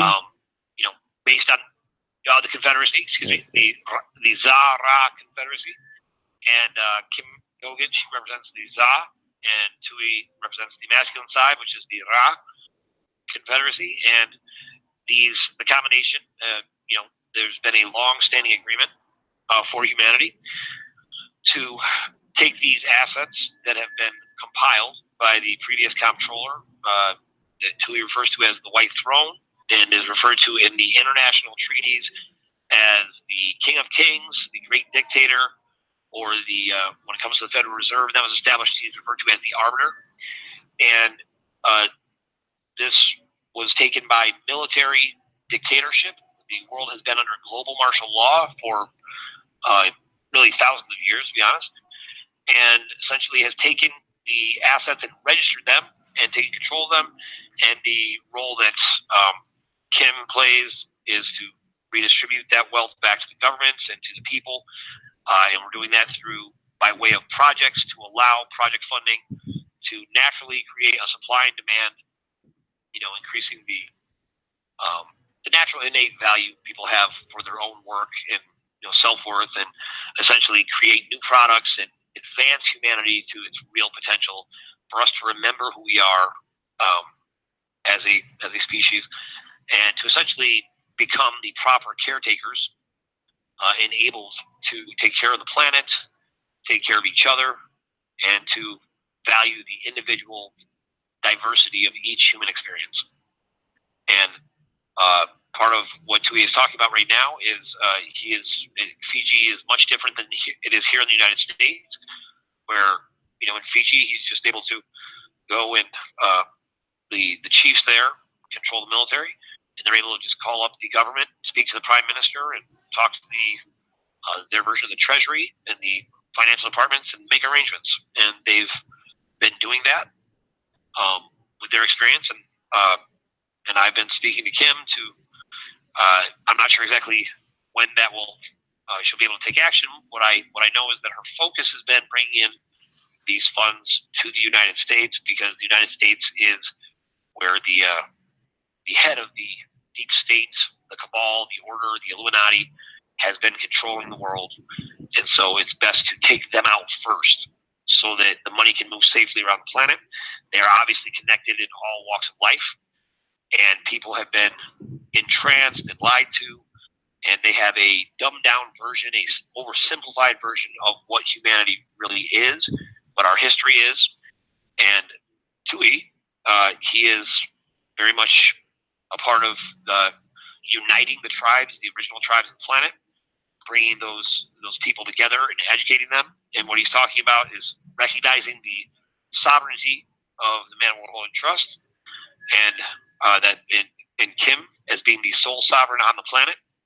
And the expectation is that she, in return, will recognize the sovereignty of Fiji, and the Fijians will be actively involved in reconnecting people to the Manna, which could be described as the ether, the love, the invisible, intangible qualities that exist all around us, inside of us, outside of us, that make up everything that we know, and really hold our true power. And that's part of the role that he will play, is to go and make that known to the world what Manna really is. And that's part of what he's discussing right now. And he has just come of age. I think he said in July, when he turned 33, to be able to finally approach these things. And it's just in December of 2017 when agreements, the 5-year extension of those agreements that contractually held humanity in slavery had officially expired, that he's even able to approach Manna. So he reached out to us when we started talking about it, because I work with Kim in trying to get the truth out. And so that's where we're at. So the adversary we're up against, that I think we should spend a little time talking about, is what Dan was talking about already tonight. Things such as the senior executive service that has been that's been assigned in the government. This is the kind of when presidents take office, they're allowed to fill like 4,000 positions, right, with various people that we know comprises some of the deep state. And right now there's 8,156 members who make up this deep state, of bureaucrats that are appointed, and 7,000 of those were appointed by Barack Obama. Sometimes it's referred to as the Obama's Army. And this is the shadow government, and they are essentially limitless in their powers, right? And I believe that Obama appointed 7,000 positions. Yeah, right. Notice that? I think you said 4,000 that the presidents could do. So, but I think there was 4,000 they can, and then Obama appointed 7,000. Yeah, that's right. That's right. So in this, I'm on the website truth.org, aimfortruth.org at the moment, and they're describing the different appointments of the senior executive service, right? So the first one is the presidential appointment. Right now, there's Senate confirmation. There are 1,212 senior leaders, including the cabinet secretaries and their deputies, the heads of most independent agencies and ambassadors, who must be confirmed by the Senate. The presidential appointment without Senate confirmation, there are 353 positions, which make up much of the White House staff, although they are also scattered throughout many of the smaller federal agencies. The next appointment is non-career senior executive service. This is members of the senior executive service work in key positions just below the top presidential appointees, bridging the gap between the political leaders and the civil service throughout the federal government.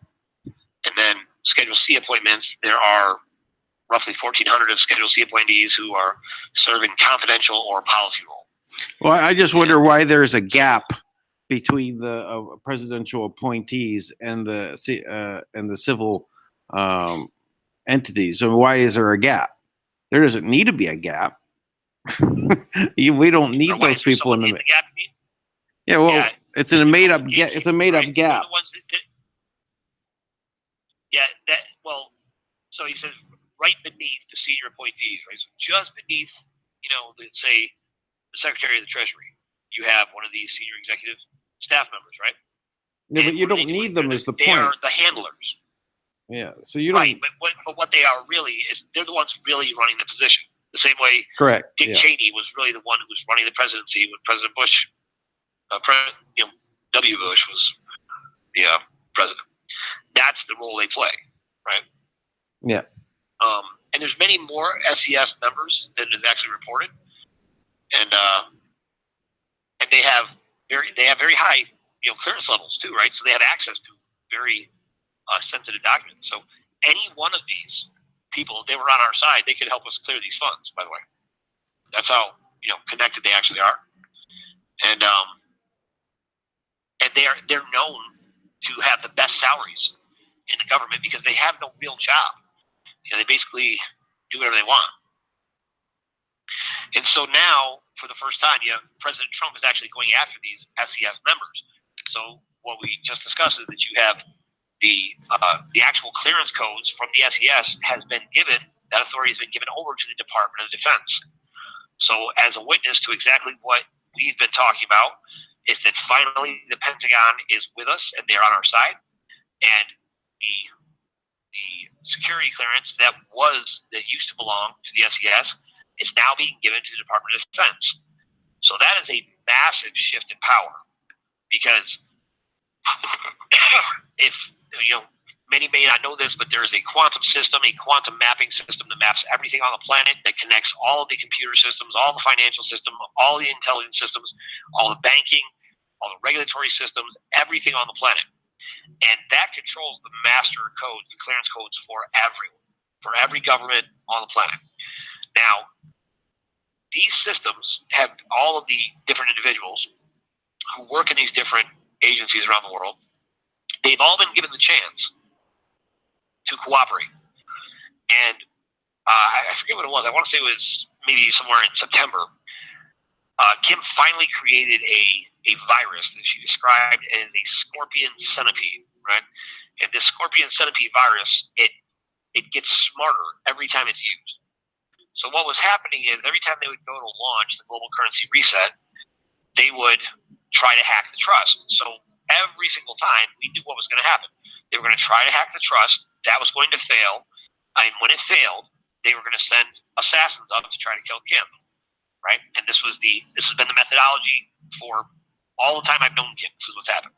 If you listen to Thomas, he talked about they sent 100 Chinese ninjas of some sort up to a safe zone, to an internationally recognized safe zone, to try to kill them in January.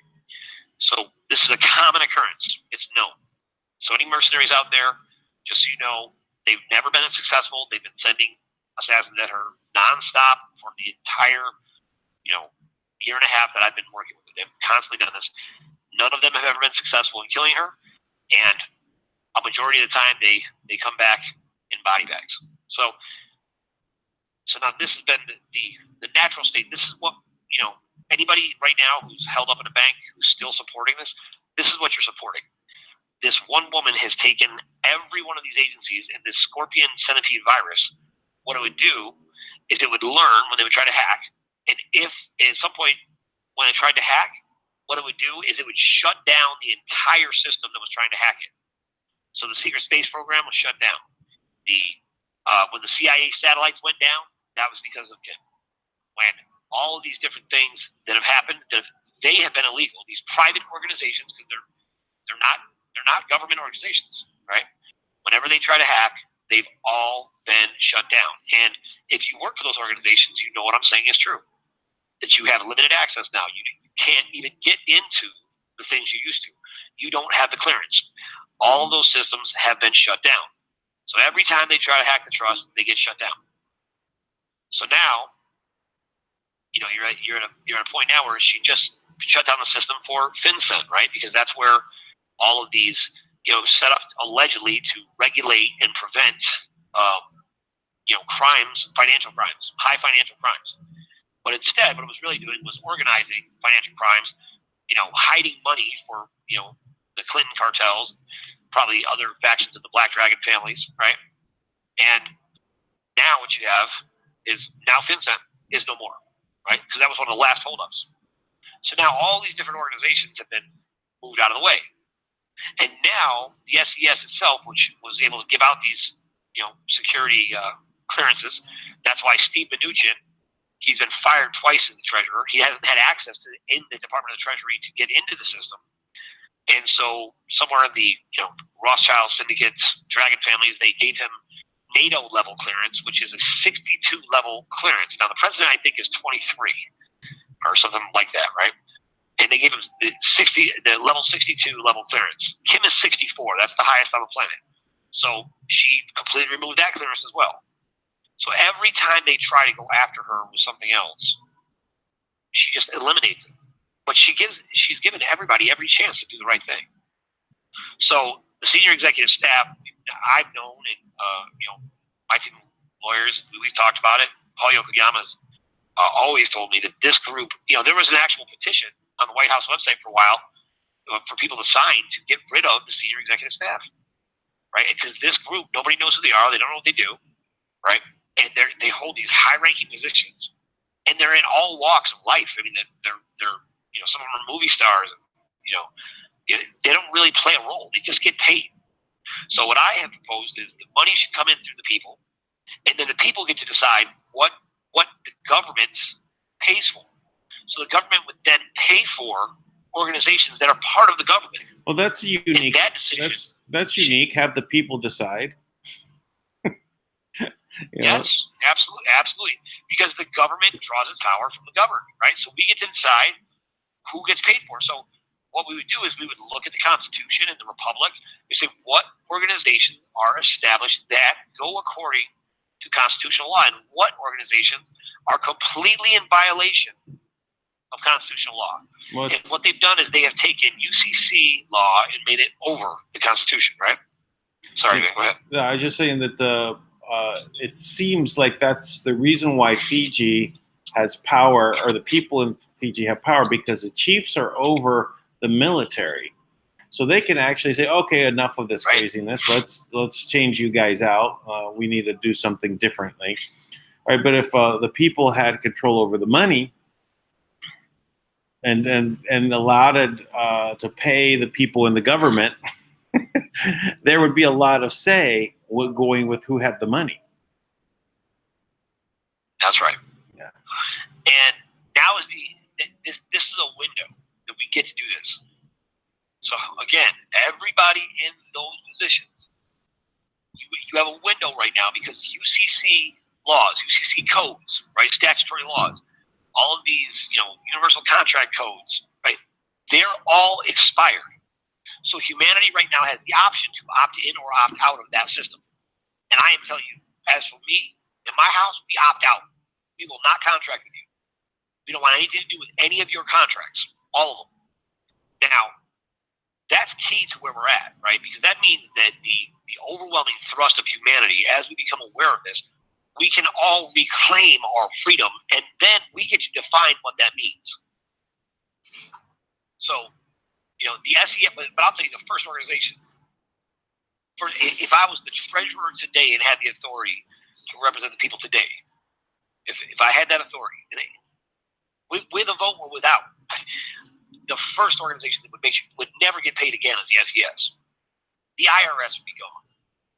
Any of the agencies that are not operating in agreement with the people, and we would have to have people review what their bylaws are and who they are loyal to. Because there's an oath of office, and if they don't take an oath of office to uphold the Constitution, they will not be paid. nobody in the government should be paid by taxpayers' money that has not taken that oath of office. Because that oath of office is what ensures they're bound by the Constitution. They are obligated to protect the people. They're obligated. We recognize them, that they themselves are people, right? And in that, all the rights that we need to protect are right there. These are our unalienable rights that they are trying to take from us right now. They are trying to impose things on us all that are hurting us intentionally and forcing us to be something we're not. That's what they're trying to do. But we have the option to opt out of that. And I'm telling you, even if it's just symbolic, if all you can do is a symbolic rejection of, I will not contract you, wake up that way, please. Before you go to bed tonight, say, I will not contract with you. Everybody on this call, just do me that favor. I'm telling you, the energy we create with our words and our commitment, it changes the entire direction of things. Because where we're at right now is a breakthrough moment, and I want to break through. So every second of every day, for as long as I can remember, all I am focused on is moving this energy to a place where humanity can be liberated. And we have to stand together. And that means everybody in that government, if you are a human being, you are part of that. And you've been under some kind of weird, twisted version of, hierarchy, and I get it. You reap the benefits. But listen, you're still human. You deserve to be free. You don't have to be a slave to evil ways anymore. And the SES is a big part of that. And Indeed. that's changing. Indeed. Dan, what was the other thing you talked about that was a big breakthrough today? Well, there was also on I believe it was Ingram Angle, but they had a panel. But Joe DeGenova, who was formerly a judge on the FISA court, he was basically came out and he said that the evidence is that there's even rulings already been done at that court that say that they were lied to, and by who lied to them, and and like Brennan, former CIA director, has to have like 5 attorneys, right now because they're all in trouble. He also said that there's a report coming out on Comey next week. So this was one of the major things that come out. And then the other that I also was talking about was the group American Intelligence Media had Michael McKinnon on that was talking about his company, Leader Technologies, who put out all the patents. They've had these lawsuits going to try and get a hold of reclaim their patents, which is the foundation of Facebook, Google, Gmail, everything, right? Including the security certificates. And but the difference is now is that they actually have proof by way of eyewitness, people that were in the meetings, engineers that were sitting in the meetings with these other group of 4. They called them warlords because what they were doing is they were looking at all of these patents as to be weaponized against the people of the planet, including the social media. This was meant to be a weapon from their point of view. They designed it that way from the beginning, to extract information to be used against us. So this is a lot of major things all happening, all right now. So I think, ongoing as we have these broadcasts, I'm gonna have to start with like a summary of today's events, right? what's breaking news. So yeah, a lot happening. Well, I guess we're down to 15 minutes more on the Speak Project, Speak Radio. What is Speak Project Radio? So what we should also try and focus on is how to get this information out into other people's hands, and spread the videos. Get onto. Is there how to get onto Speak Project? Is there a registration for it? You got to get notifications. So you could go to speakproject.net and just just register your email, and you'll get notifications for every show, for every article written, for every new document posted. We do post all types of confidential documents that you won't find in any one place anywhere else on the internet. These documents do explain in detail what is happening with the world right now. Things like the Iron Mountain report, it explains kind of the general agenda that you're seeing play out in front of you, as well as the Singleton document, which explains the global currency reset and how that was designed, and how it was kind of fraudulently represented as one thing, but in reality it's something else. And there's lots of things like that you can go check out. And you can also read through the blog for the past year and a half, and you can literally see how all of this has unfolded from beginning to end, to explain and really draw out many, many details that no alternative media source is talking about anywhere. And we'll give you details on things as they happened in real time, many of them, an insight that nobody else even had at the time. So definitely worth going to that. And I think we added a tab there on the speakproject.net to go to speakproradio.com, which is where we're broadcasting right now, which is our new kind of podcast from Blog Talk Radio, and we're putting this information out, and we will continue to use this venue even after we bring funding in. And just to give everybody kind of a recap, what our focus is to liberate humanity. Yes, indeed. Our efforts to enable and empower human beings to be the best version of themselves, and allow these many, many incredible, innovative projects and inventions to be brought out to the world. And we are already approved for funding through Create Change by the Manna World Holding Trust. And we have that agreement. We have distribution centers that are ready to go to operate in full, about 147 of them at this point around the world. And we will add to that, by the way. And they will distribute funds in accordance with the bylaws of the Manna World Holding Trust. And, I'm sure there's going to be more details to that in the future. But as of right now, the way that we have it structured is that this is grant funding. So this is money that will go out based on a pipeline that is, or a production line that's needed for whatever the project is. So it has to create jobs, and the idea would be to bring value, to increase the value of that area. And in so doing, there'll be grant funding for that. And then we will have a organization in place there, and their sole purpose will be to make sure the project owner is successful in the execution of their mission. And we will measure the value and the success of that project, not based on how much money they make, but on how much impact they have on the mission they set out to accomplish. And we are not brokers, so we are not trying to run your project up or run it down. We want you to be successful. There's phases of funding that, we'll make sure that each stage will check with you and see if you had enough, or if you had too much. And we will make sure that you have all the tools you need. So whether you run a business or not, we will have people there to help you run a business. If you understand the legal or not, we'll have legal experts in that area there to help you. If you don't know what materials to use, and you don't know how to get these materials without going through the cabal, we don't want to refuel our enemy. So we're not trying to turn around, and make 1,000 McDonald's franchises, right? To just fuel this, budding franchise. We don't want to do that. What we want to do is we want original ideas, new ideas, better ways to do things.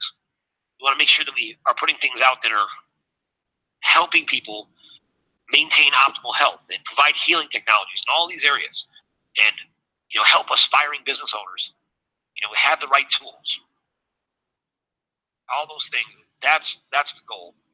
And there's a lot of work on many levels. There's many organizations that we have to change. And I would say, to be honest, you wouldn't know it, but there's no place that needs more work than right here in the United States, because we're not building from the ground up like you are in some places, like Fiji. Is still very very rural and raw, and you can, develop in harmony with that nature there. And here in the United States, we have plenty of space, but there's a massive bureaucracy, a shadow government that is very corrupt and has had such a stranglehold on the whole country that's going to take some time. It's going to take a lot of high character individuals. That's going to take a lot of innovative ideas. But we have to take things down that are hurting the people immediately, and we have to be unyielding and uncompromising. And I'll tell you what, you want to expand the movement, go tell everybody you know, every business owner you know, and ask them, do you want to do business in an ethical way? And if they were able to know that they had guaranteed business with a prepared market, would they want to be part of that? And bring them into the Guardian of Camelot Association and have them make a commitment to operate their business in an ethical manner. And we have all types of projects in that group through the Creators Network that we are going to fund, and we are going to make sure that they're dealing with ethical business owners. We also have a network of, I forget the exact number, but it's, thousands to hundreds of thousands of ethical businesses that we already have a network of with Jarvis Smith, who runs the largest ethical media organization, ethical business media organization out of England. And he has a massive network, and he's been working with incredible innovators all over the world. And he has all types of amazing products, from, pavement that generates its own kinesthetic energy that could power a whole city just by laying new roads with them. So there's all types of incredible things we can do. And that's the world we want to live in, one where we all have the opportunity to thrive, and there's plenty to go around, and we can live longer and live healthier, and that's what we're creating. And we get to create that together. And we get to decide what that's going to be. And we got to break down these walls, these tiny walls. They're so small, what's in front of us. It's so much smaller than what we've already overcome. The war right now is internal. We've got to just embrace and appreciate and value ourselves. Forgive ourselves for being in this situation. And look to a stronger future together. And let's build it. Let's get there. Let's find ways to make this world amazing and bring out the best qualities in each other. We should be willing to challenge each other. We should be willing to step out on a limb and put ourselves out there with absolute certainty and courage at this point. We have seen everything. Dan and I over the past 50 days or so, Dan has verified repeatedly with the Treasury, with various banks, that the transfers that we have talked about and described with Kim, that they are real. That I have said repeatedly, I have verified it with the Treasury, with banks, with the CIA, with various other organizations in the military, that there is one name that shows up when all this stuff is entered. When all the information is entered into any real banking system, into any intelligence agency, when you check to verify the information, there is one name that shows up, and it is Kim Gogan. And she is the one who has control. And there is no one who has a higher authority on the planet than what she has. So, Hey, Tank. For all of us. Tank. Yes, sir. Hi, Tank. Sorry, can you just emphasize on the success of what the trust has done right now to break down the whole system within just a few years, 26,000 years, just 2, 3, 4 years, and we are already at this point. Can you just just highlight that a little bit more? Because I think that is very, very important that people understand. Sorry. Can you just highlight the success that Kim and the team and the trust has done on breaking down this the system, the old system, within just a few years? This old system that they build for thousands and thousands of years, and then can you just highlight that? I think it's very important for just to let people know that we are doing this in a very, very accelerated way. It's really fast. And yeah, so I just want to ask you to actually do that. Sure. I'll give my quick blurb to define this. So the trust itself that we refer to it as, that was renamed the Manna World Holding Trust, is registered in all of the financial systems. The government computer system is a massive quantum mapping system that has mapped all of the assets and their whereabouts on the planet. And essentially, for thousands of years, the assets of the planet were registered to this quantum system. And as they were registered, they were bringing all these assets back. And the characters that did that, that were responsible, were played by essentially the head slaves, such as the Rothschilds, the De Beers, the Bushes, the Clintons, the Lees, the Gows, and they were the trustees. They would go and they would, get a registration number for a plot of land or a mine or a home or a car or a person. It doesn't really matter.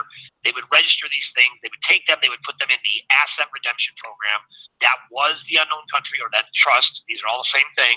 They would register them in the system, and when they registered them in the system, they would get an allocation of currency in return. That allocation of currency would be attached to that asset. Now, this is how we have the appearance that the Rothschilds have ruled the world, and these various dragon families who we all revere, as being better than us. But they had a system so that none of us could ever really thrive. They set it up with things like the MERS system that you currently have. That is, the mortgage electronic registration system, and they were taking ownership of us that way. And then they were taking our DNA and they were using that energy to create, more fake wealth. And they use these things. They've used this massive system as a negative tool, and there has been contractual agreements that humanity agreed to allow them to do this. And it was because we stayed silent and we did nothing and we said nothing that it was our consent over time. So we consented to this because they continually poisoned us. They shortened our lifespans, so we couldn't even remember, where we came from or who we were. Until generation after generation, we didn't realize there was a much deeper history to the world of who we are as sentient beings, as spiritual beings, right? That we are made in the likeness and image of our Creator, and that this energy that we hold within us is the most powerful energy on the planet by far. And this trust has taken ownership of everything on the planet, including you, by the way. That your soul was included in this. That's why they had these birth certificates. And they created a corporation. They took ownership of everything that we know about. Now, this has been built for thousands of years, layers upon layers, with pitfalls and all types of webs and traps and ways to siphon money and to make sure that we would never find our way out of it. I compare it to the movie Inception, where you have a dream within a dream within a dream.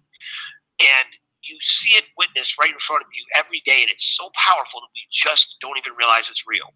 For example, when they talk about the psychological mind control program with the CIA, and the former one of the directors of the CIA said, he was asked, when will that program stop working?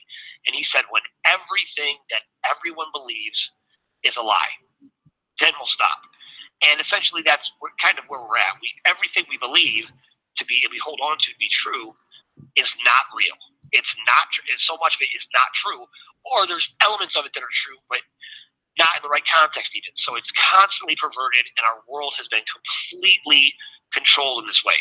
And every aspect and every opportunity we have to thrive has been taken from us by this previous oligarch. Now, in 2012, all of the contracts that allowed that to go on expired, and the new agreements of the between the Zahra Confederacy, which was really a new old agreement, right?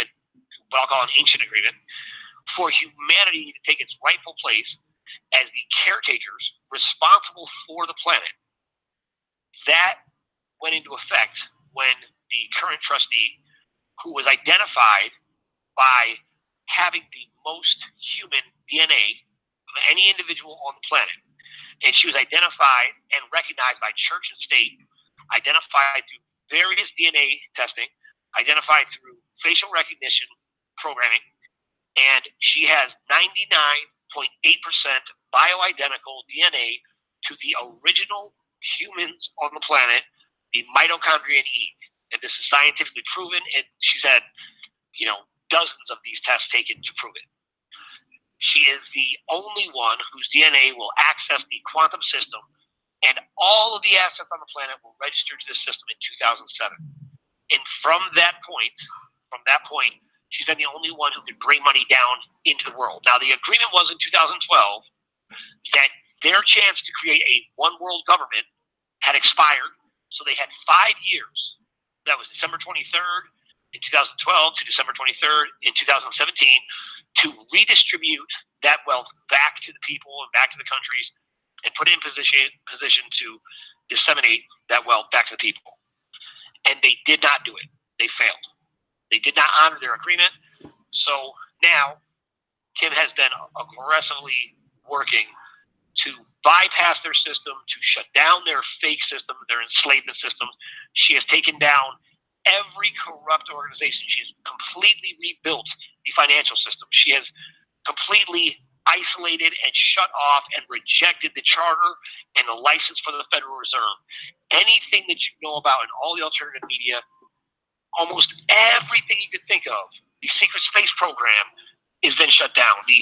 All of these different things have been boxed down and eliminated.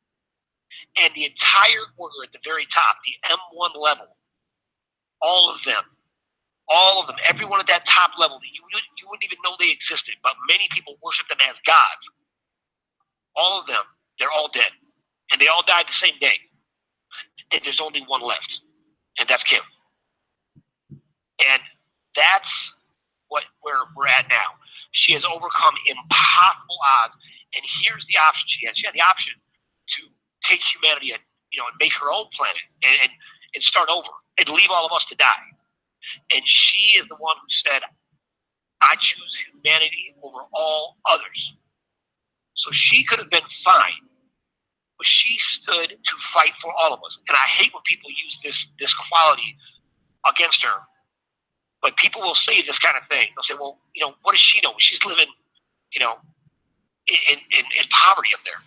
She lives in poverty because these forces have been so rogue and so hateful. They have cut off every opportunity, not just for us to have money, but for her too. So anybody who dares call her a fraud, you're a liar. Because she's done all this for free. She's never taken a dime. Now, even the money that's owed to her, she had already put things in place to turn right around and give that money back to the people. So I'm sure she'll take care of her bills and things like that when it's time. But she has fought this fight with nothing. And that's why we fight by her side with nothing. Because what we have is what we are. And that is more powerful than anything else they can hold against us. So that's where we're at. And we're on the breakthrough. So with that in mind, we cannot, no retreat, no surrender. It's time to move on. And everybody, you have a great night. We got to end the show. Peace. Indeed. Indeed. Well, well, thank you so much. Well, I'm going to close down the blog talk here, and I'll be on YouTube. Just switching right over.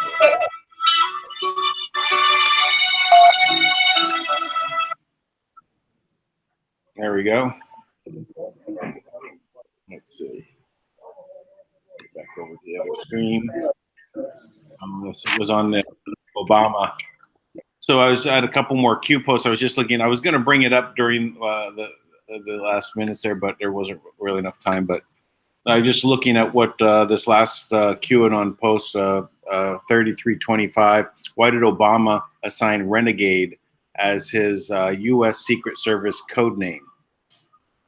All right. Why would a president of the United States Hussein assign Renegade as his U.S. Secret Service code name?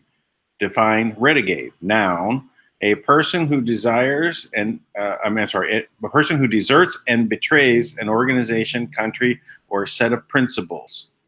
Wow, that's an interesting definition, huh? Synonyms is traitor, defector, deserter, turncoat, betrayer. Adjective of renegade is having treacherous changed allegiance. Allegiance. So that's remarkable. See where Q is taking the things. It's like the focus isn't going to turn towards Obama because of the Hammer project I mentioned at the beginning of the broadcasts. This happened 4 years before Trump ran for office. 4 years. So the purpose of the Steele dossier to focus on Russian collusion was to cover up the Hammer. Why else did they have the information on Trump? It was because of the Hammer they had the information. But they needed something to deflect, so they didn't want everyone to know that everyone was being spied upon with the Hammer project, Obama's Hammer. So Obama's Hammer spied on everyone, but they needed to cover that up. How did they get the information on Trump? Steele dossier, Russia collusion. Focus on this for 2 years. Don't focus over here on the Hammer and what Obama did. But that's coming up. So, anyway, with that, I think we can end. We're into 3 hours, but I just wanted to. Thank you, Dan. Yes, you got more. Thanks, everyone. Okay. No, I just want to say thank you. Thank you to everyone. Thank you, everyone that's listening in live on the live show. Thank you, Tank. Thank you, Dan. Thank you, everyone on the chat room. Thank you so much to everyone listening in the future. Looking forward to working with everyone on the planet to create this new future. Yes. Peace and take it easy. Indeed. Indeed. All right. Bye-bye, everybody.